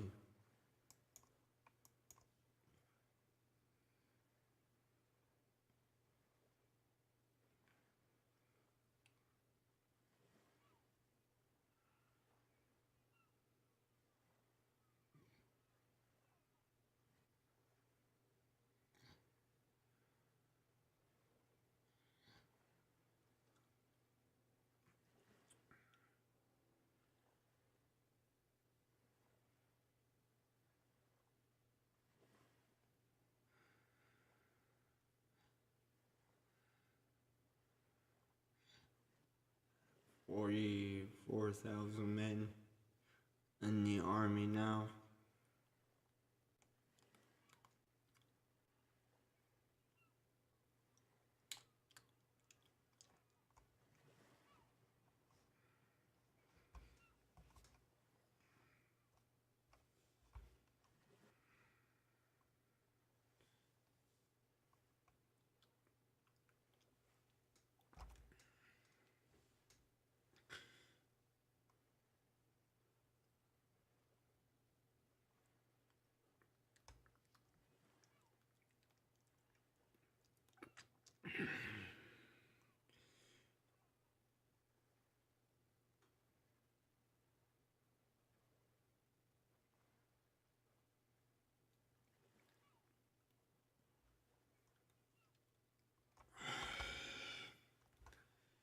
Oh boy, it's a little bit dry here, but what you gonna do?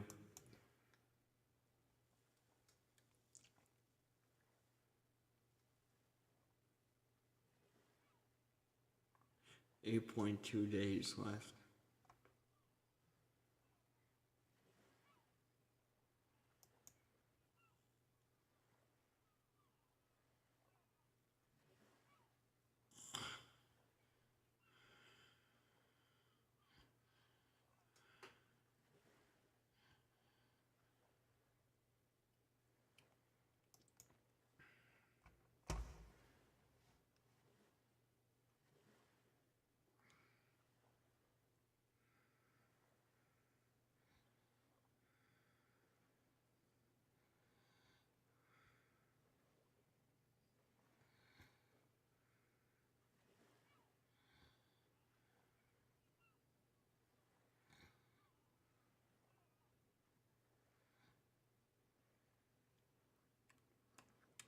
You know what? This is gonna slow it down even more, but I think what we should do is get some diplomacy money headed towards diplomacy.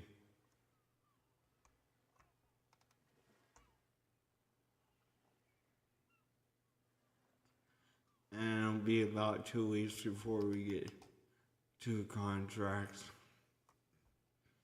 2-year contracts, but so it did push it back some, but I think we need to, because if we're gonna rely on foreign arms for a little bit until I can get the industry at a reasonable level, one of the most effective weapons in the game is the Whitworth artillery. I've never seen anything as accurate as that. They're not the furthest artillery, like the range on it's not the furthest artillery. I've seen artillery with more range as far as that's concerned, but I have not seen anything as accurate as that. Man, it's crazy accurate. And it's pretty far ranged artillery. And it reloads fast too. So,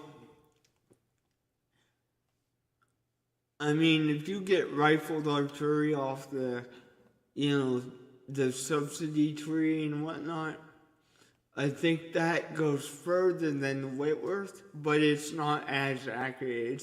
It's very good accuracy instead of excellent accuracy. So you sacrifice a little bit of accuracy, but you get more range.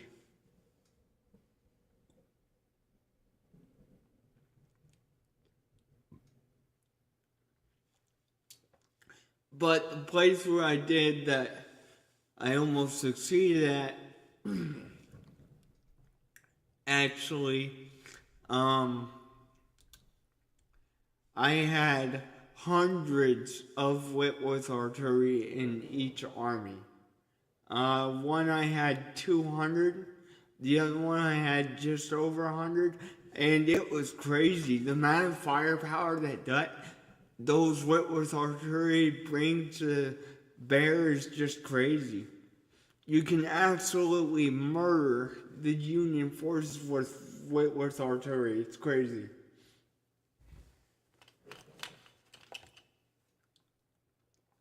They were imported by the Brits, so they're the British artillery subsidy thing that you see, the project.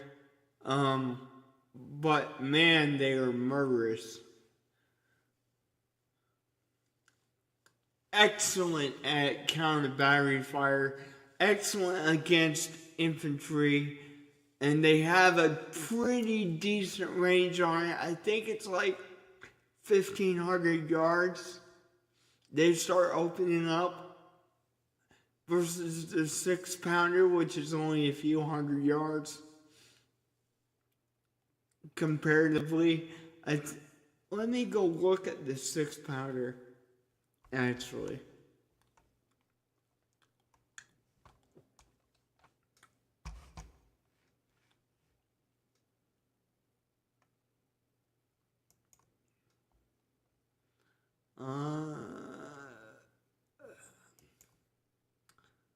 Weapons.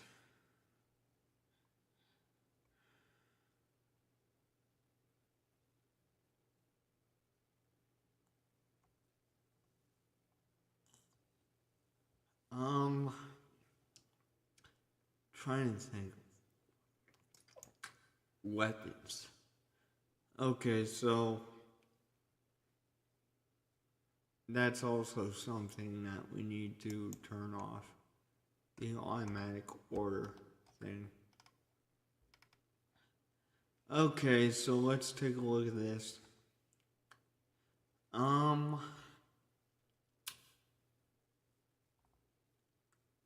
6-pounder field gun.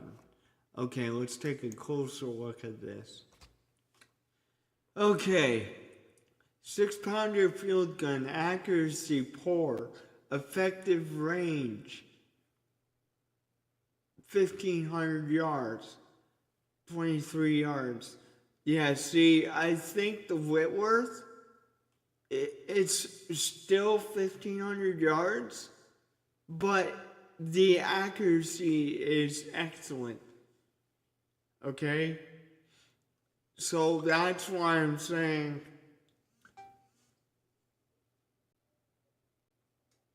that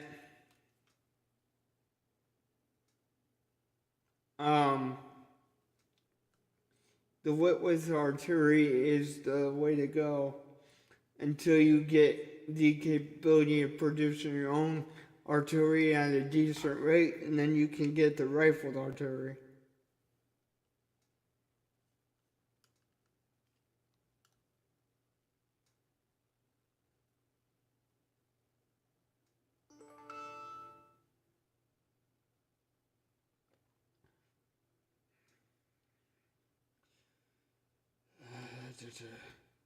I will engage with you guys a little bit more when we get to the battle scene. But I'm really just trying to wait out getting my men. The only reason I'm not really fast forwarding this is because I don't want it to bite me in the rear.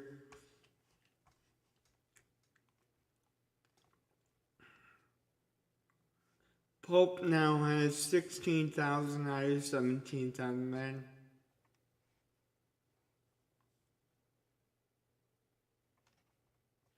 So that's good.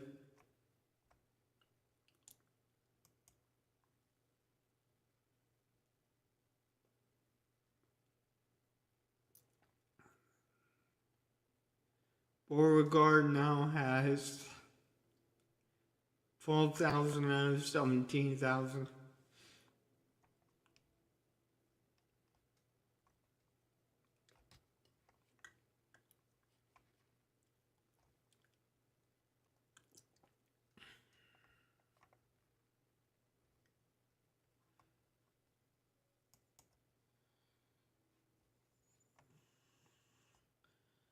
And I'm gonna get the administrative reform again, so we get a 10% boost in policy research or what have you, whatever you want to say.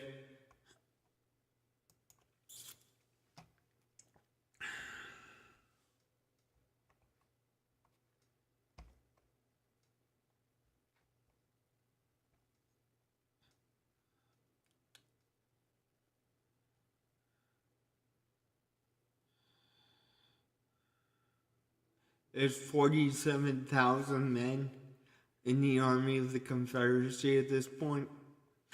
And I think the reason why the Yankees haven't invaded me right now is because of the way I have my armies configured and what spot and whatnot and everything.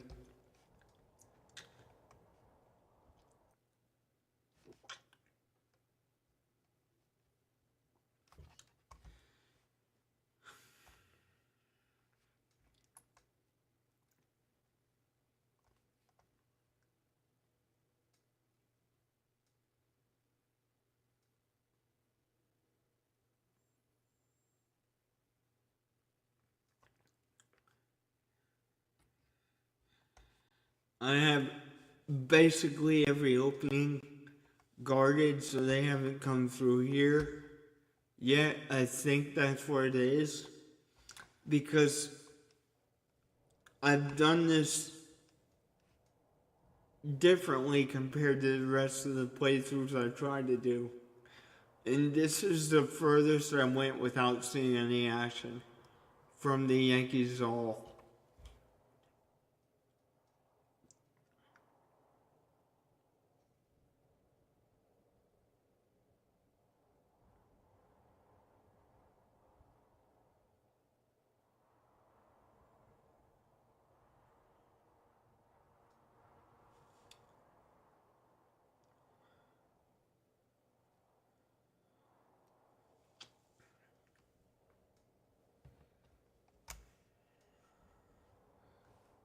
Yeah.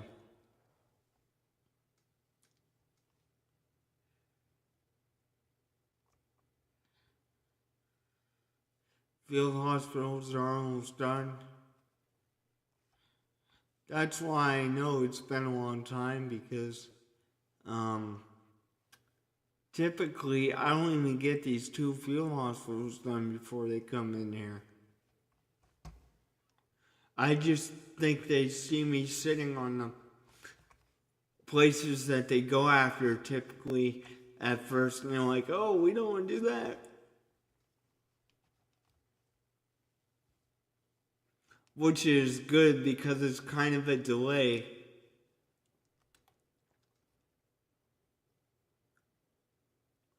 $49,000 now.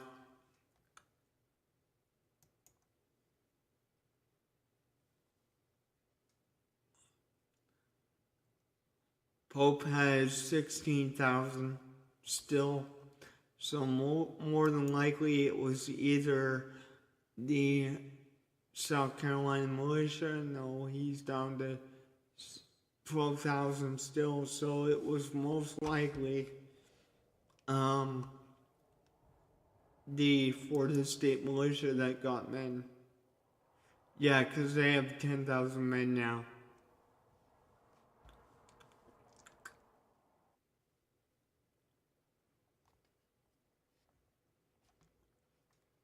I think what I'm going to do is actually build a market next to pretty much every city in the Confederacy if I can. and have it all be built all at the same time. So I'm gonna temporarily pause the game and get that going.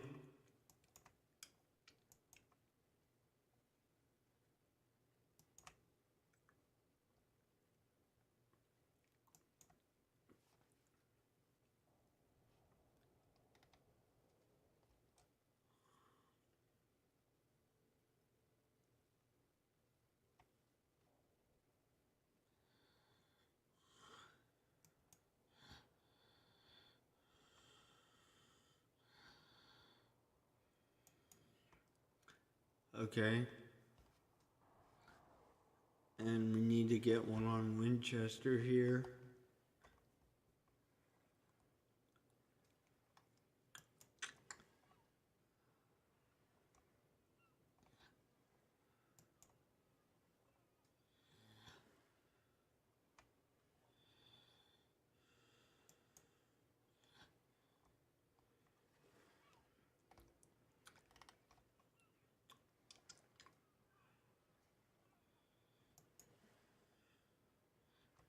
Okay.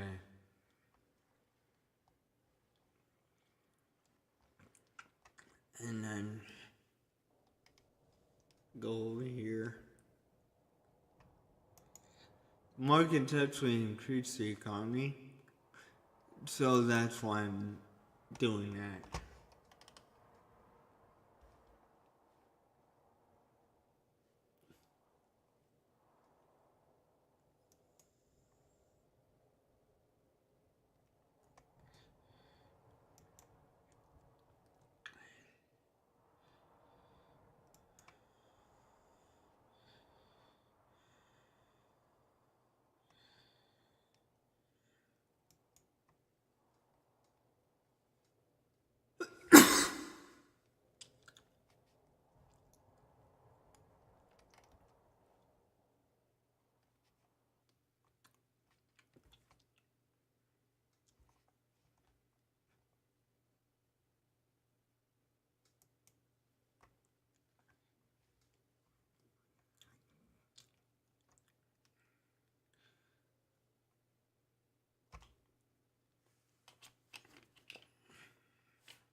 Okay, one of the field hospitals got completed.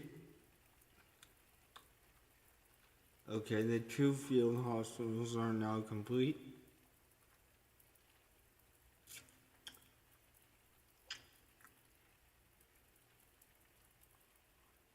Wow.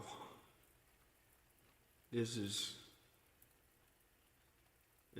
definitely interesting.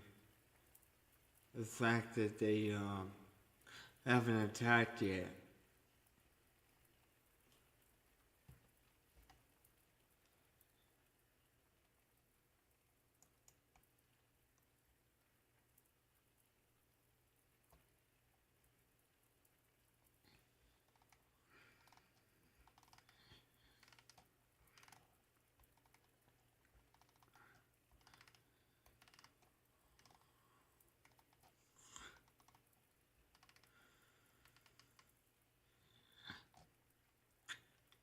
Wow.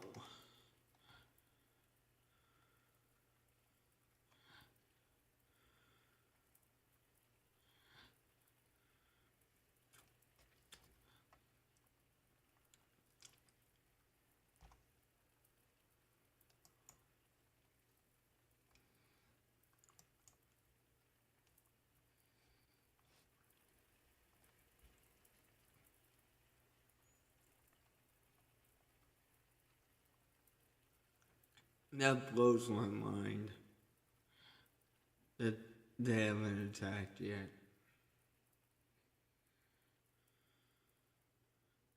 Even with the readiness system active, they typically don't wait this long.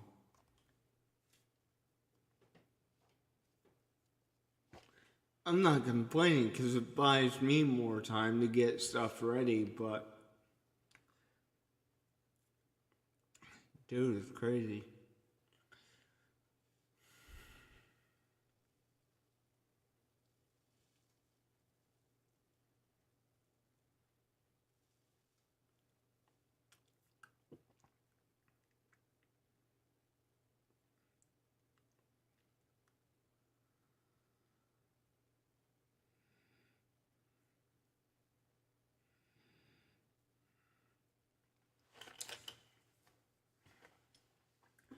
That is crazy, man.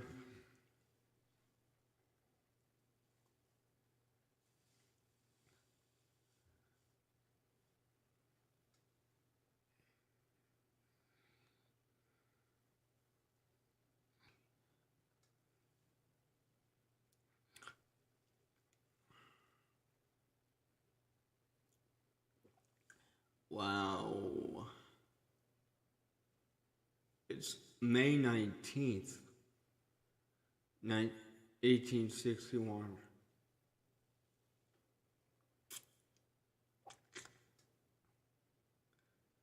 Campaign might start in June.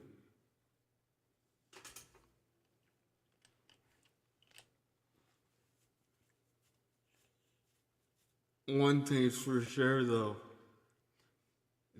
Now they're blockading ports. So they are making moves in terms of the Navy now.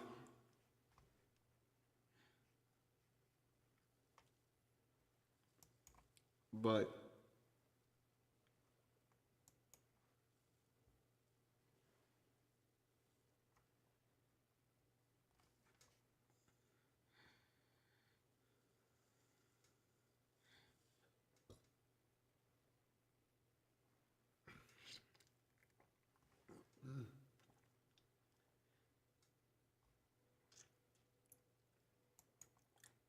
jeez.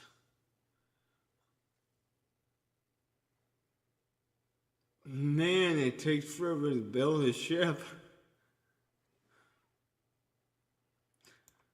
Oh, jeez.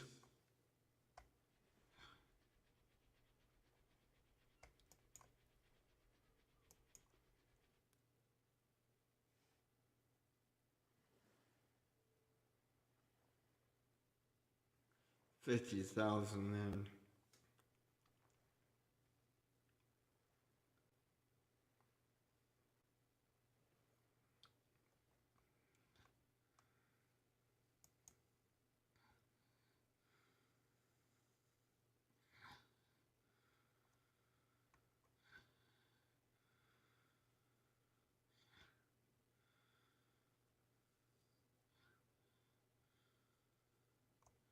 $126 guns.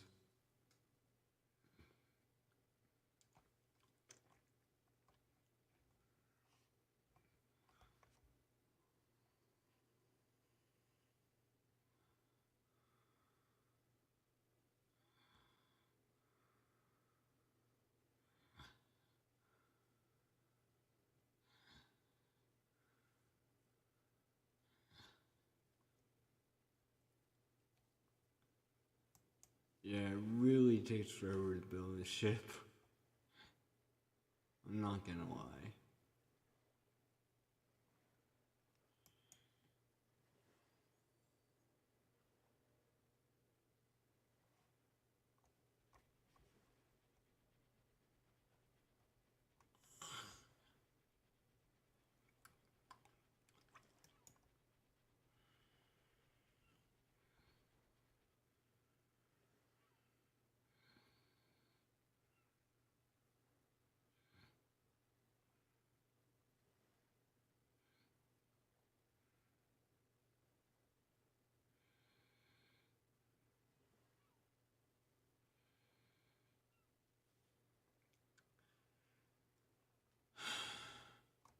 See, the reason I started building Navy is because I want to free up the ports. But it's taking forever to build a freaking Navy.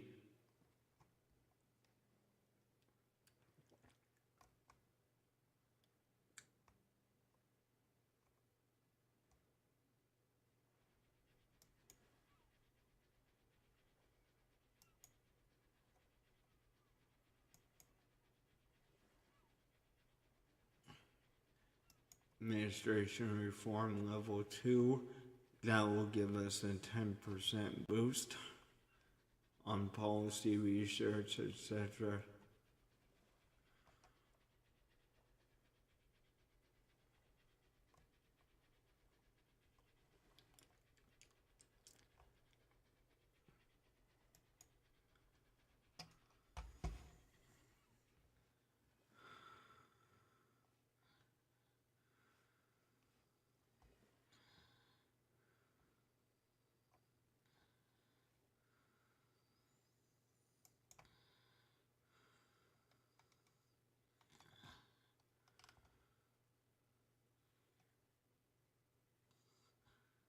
Yeah, the thing we need the most is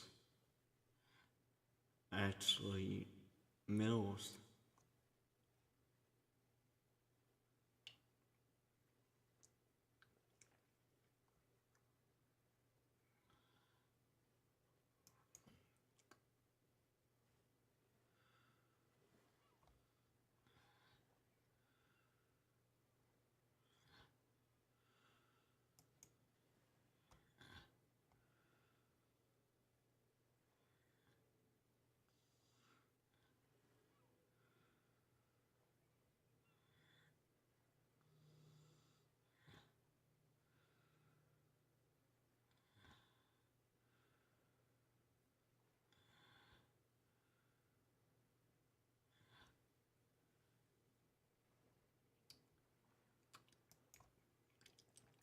And if we're gonna sit here for that long, let me see if I can't.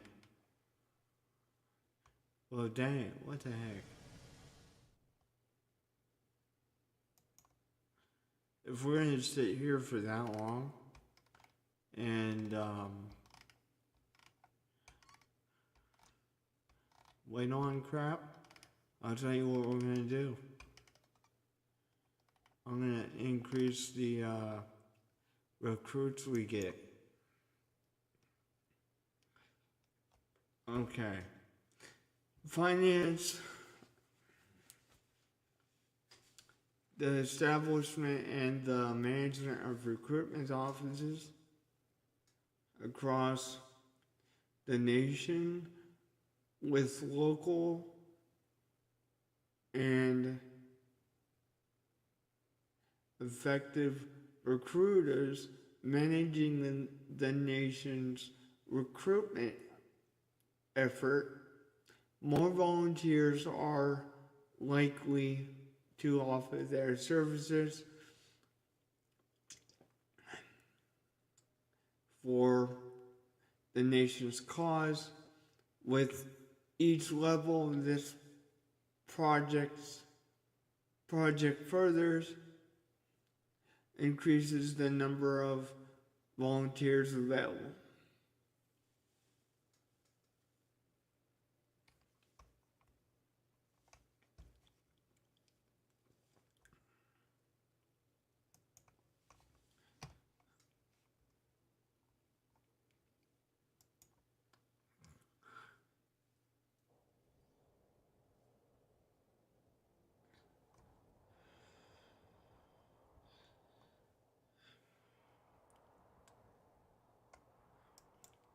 Okay. So he actually does have just about 17,000 men. He's got 12 still, but he's getting close.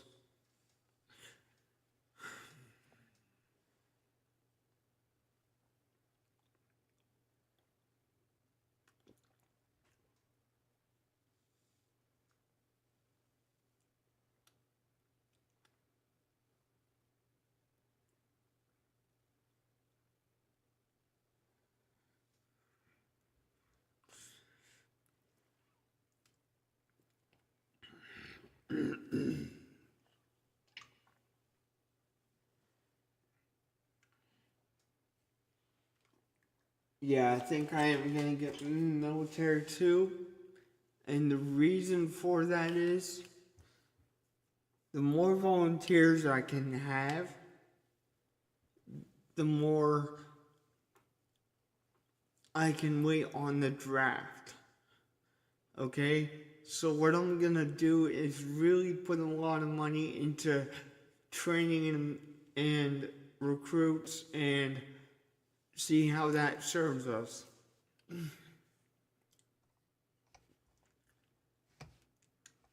But I'm really not doing anything because I'm waiting for the union to make their move.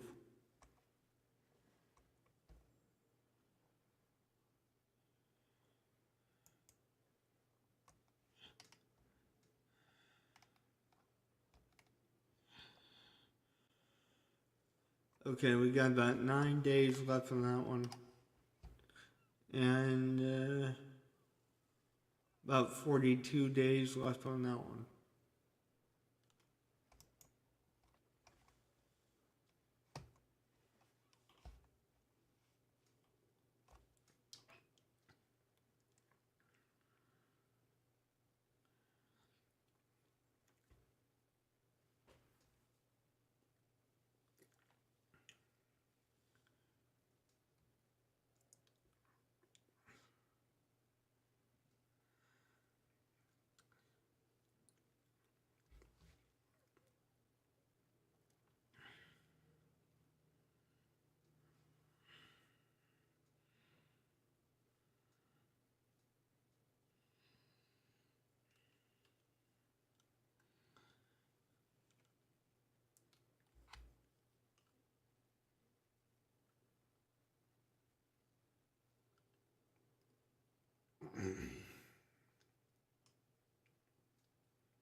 Right now, yes, it's a lot of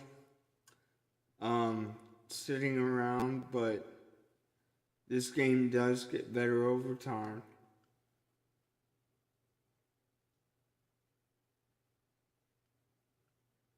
So, it's gonna get better. It's just sometimes it takes a while.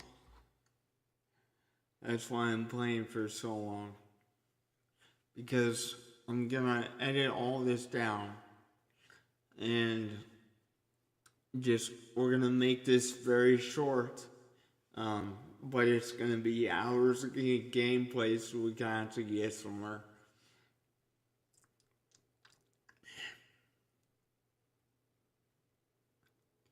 Just sitting here waiting around. That's just it.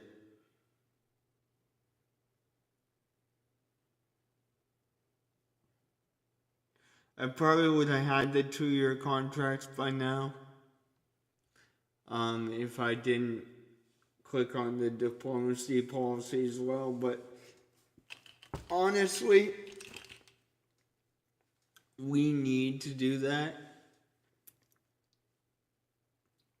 So,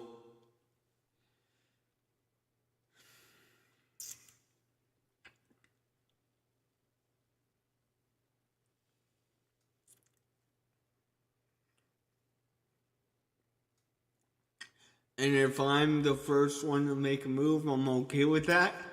But before I do that, I want to be prepared for what I'm doing.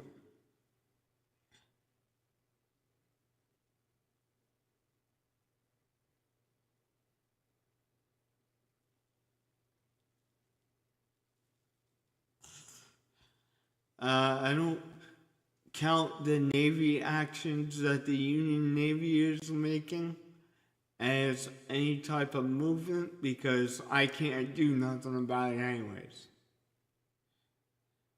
I'm still waiting for my ships to be built. So, no sense in sitting here and trying to do something about it when we can't even do that to begin with.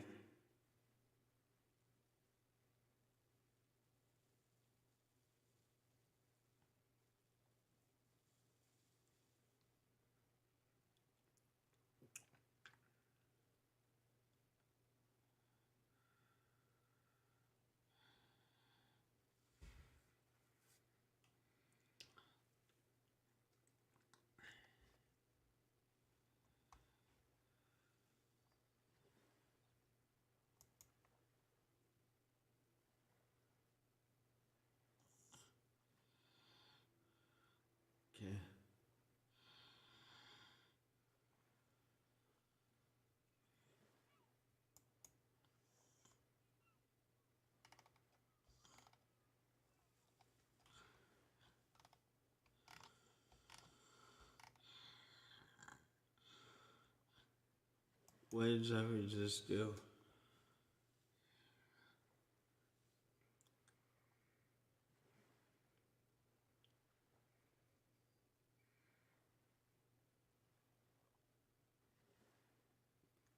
Okay, so it's more likely to get the Brits involved, but I kind of don't want to do that. I want to play this by myself and try to win the war by myself.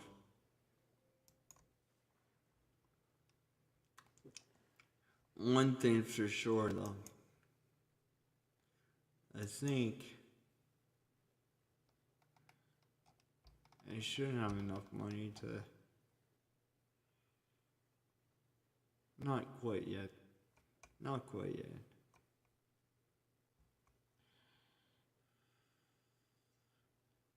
$51,000 men. Yeah, we definitely need to put more money towards diplomacy for sure.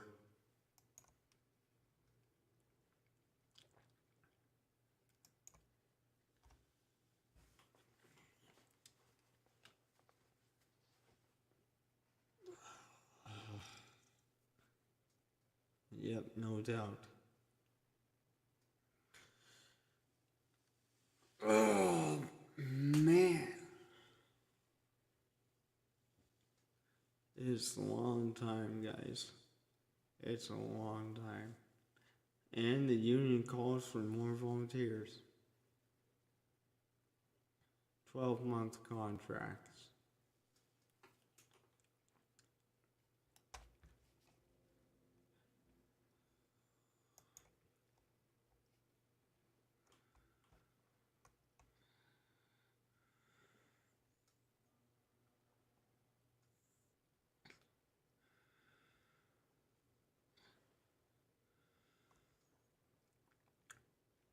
How much longer until we got ours done?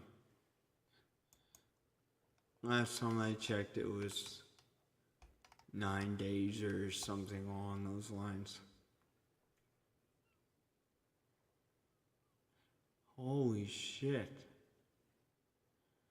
Why is it so much now?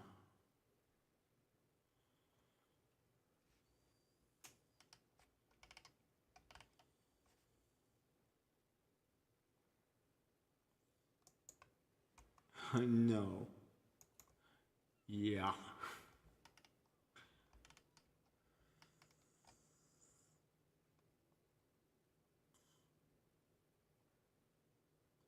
Why is it so much time now? Oh my gosh. That shouldn't be a thing.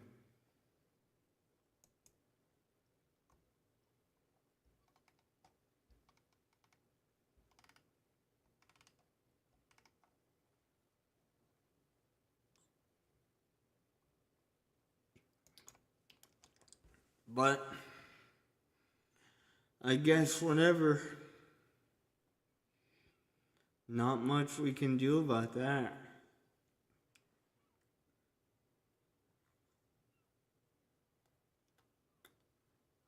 This guy over here in DC is ready to move. He's got an army of 17,000. Yeah, so we can put up a fight against that one.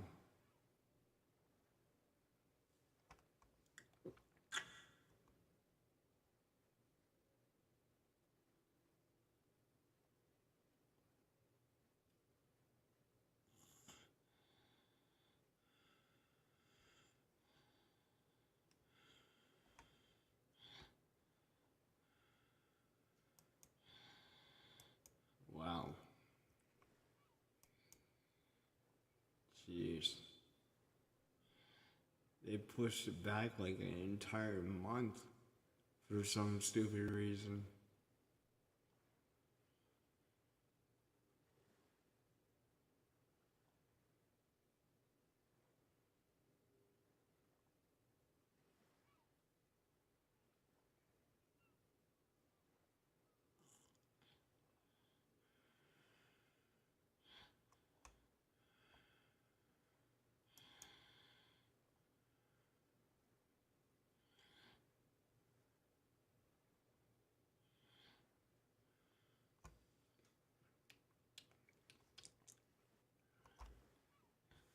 Thing is, I don't know if I can wait that long. Well, I can, but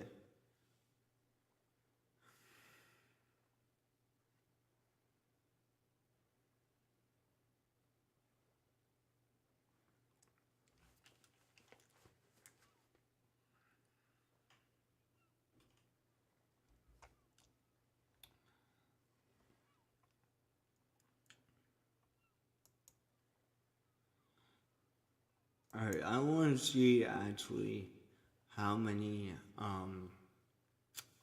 men we have in reserve. So I'm gonna branch off something. Okay. We have 63,000 coming into the military. But then in volunteers we have 43,000.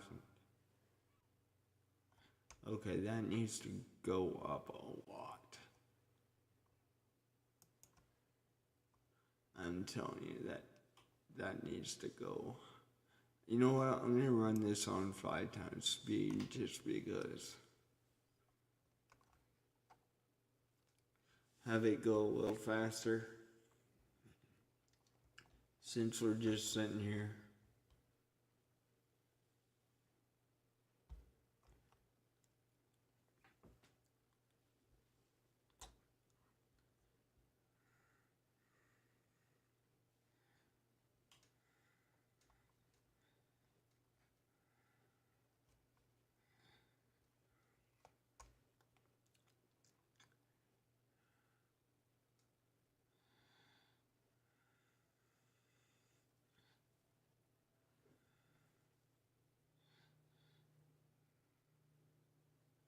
Wow, we almost went the entire month of May without seeing any action. That's insane.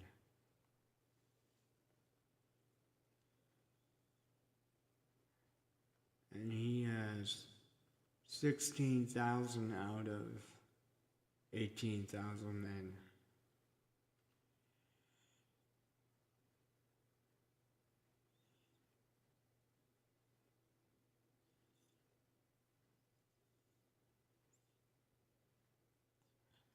Okay, we got the 2-year contracts, guys. So, what we're gonna do now is worry about something else. And I think what we need to worry about, in all honesty, is paying this debt back. But it would be nice to have some more diplomacy money go into diplomacy and stuff like that. So I think we'll do that first, and then we'll worry about paying the debt back.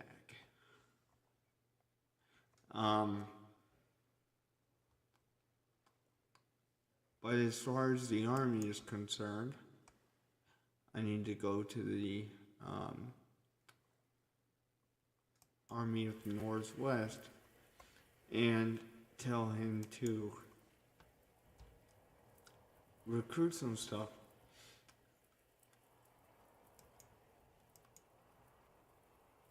So I'm gonna have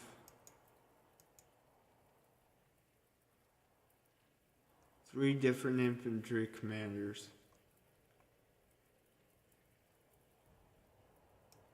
First off, I'm gonna move him under this guy here.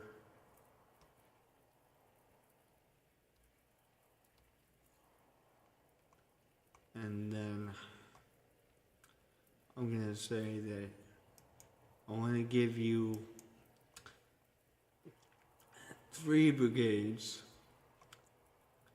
which would complete your division. I'm getting you 3 brigades, which would complete his division.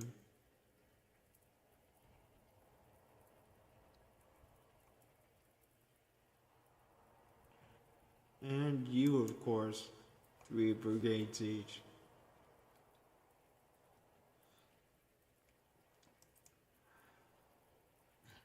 Actually, I feel like I should get one more infantry commander. Okay. So, you're getting 3 brigades. Alright. And you, sir, well, you're getting artillery.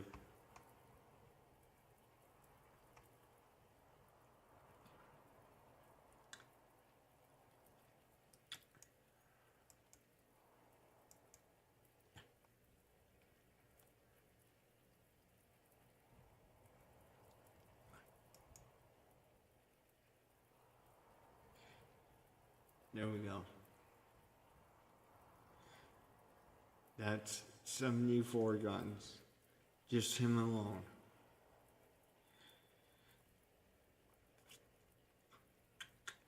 And you, sir, you are getting infantry or cavalry.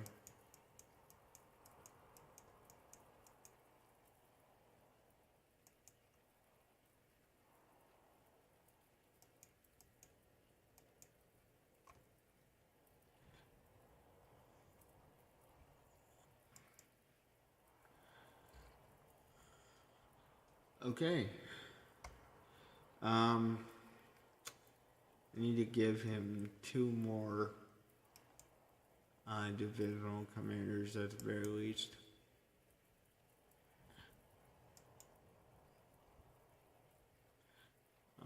We're gonna give him cavalry and this one is also cavalry.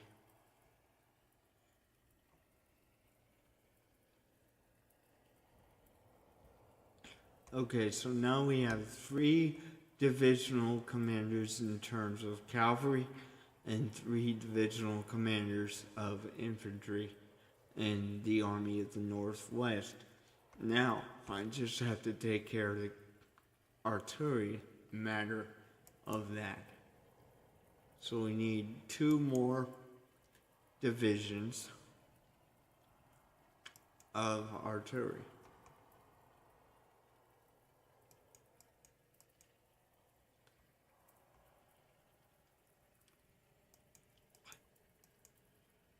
Okay. 3 battalions and 3 battalions. Okay. So how much does that give him? 23,000 men.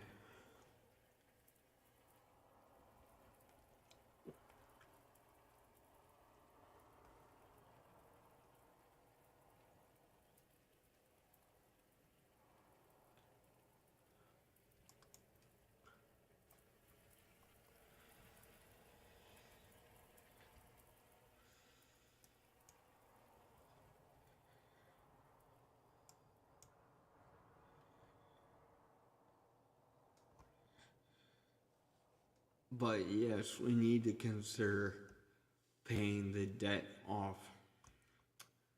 So, we have to consider that.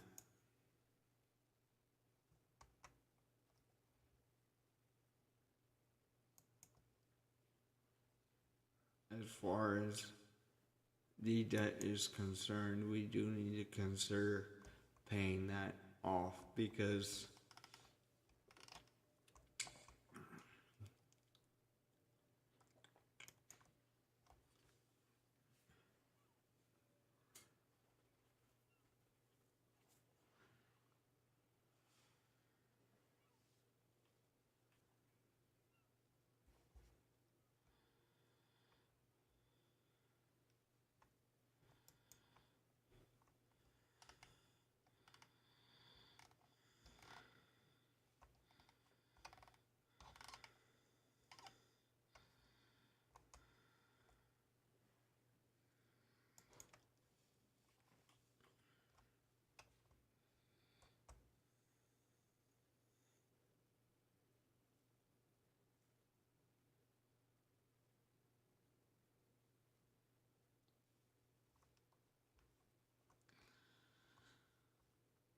I can't believe they delayed this much.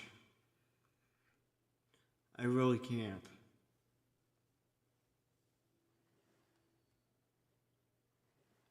This is like unheard of.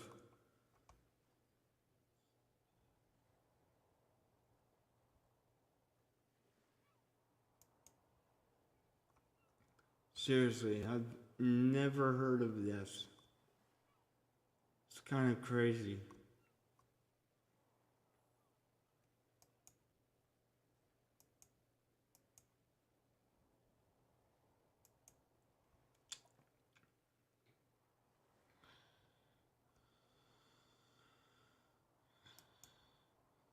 I have truly never heard of this at all. I've never seen it. Maybe it's because I'm preparing myself like big time. But still.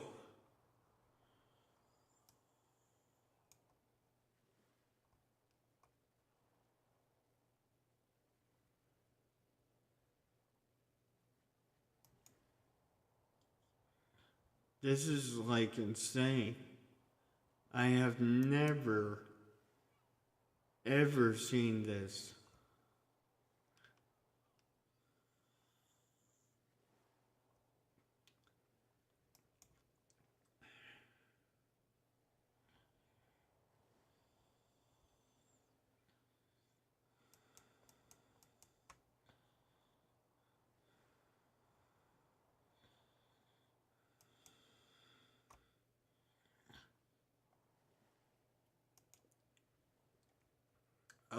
Oh, no, that was a little too much.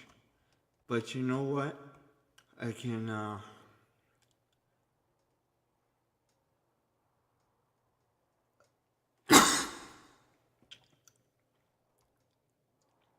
divide him. So, that's alright. And so we'll make 2 more commanders. And what we'll do is I'll transfer some of these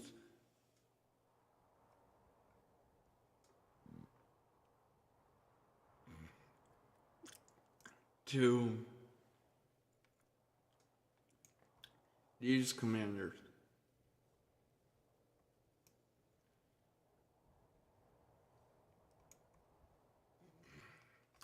Okay. Now,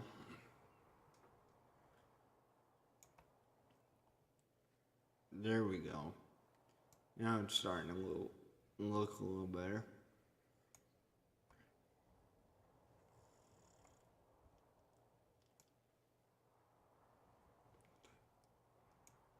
Whoa. I'm gonna get one more so that we can stick this extra one under him. And then I'll just take and get 2 more divisions for him so that he's, well, battalions in the sense of artillery, so that he's equal with the rest of them. There we go. And that's the Army of the Tennessee, boys. 14,000 strong when all this comes back. I think we're going to end the stream right here, though. Don't forget to like and subscribe, and we'll see you guys next time.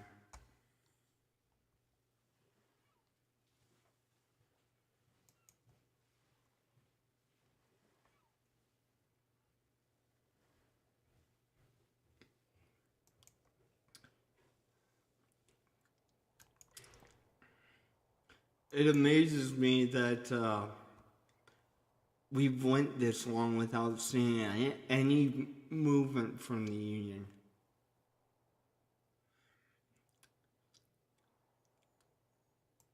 Seriously.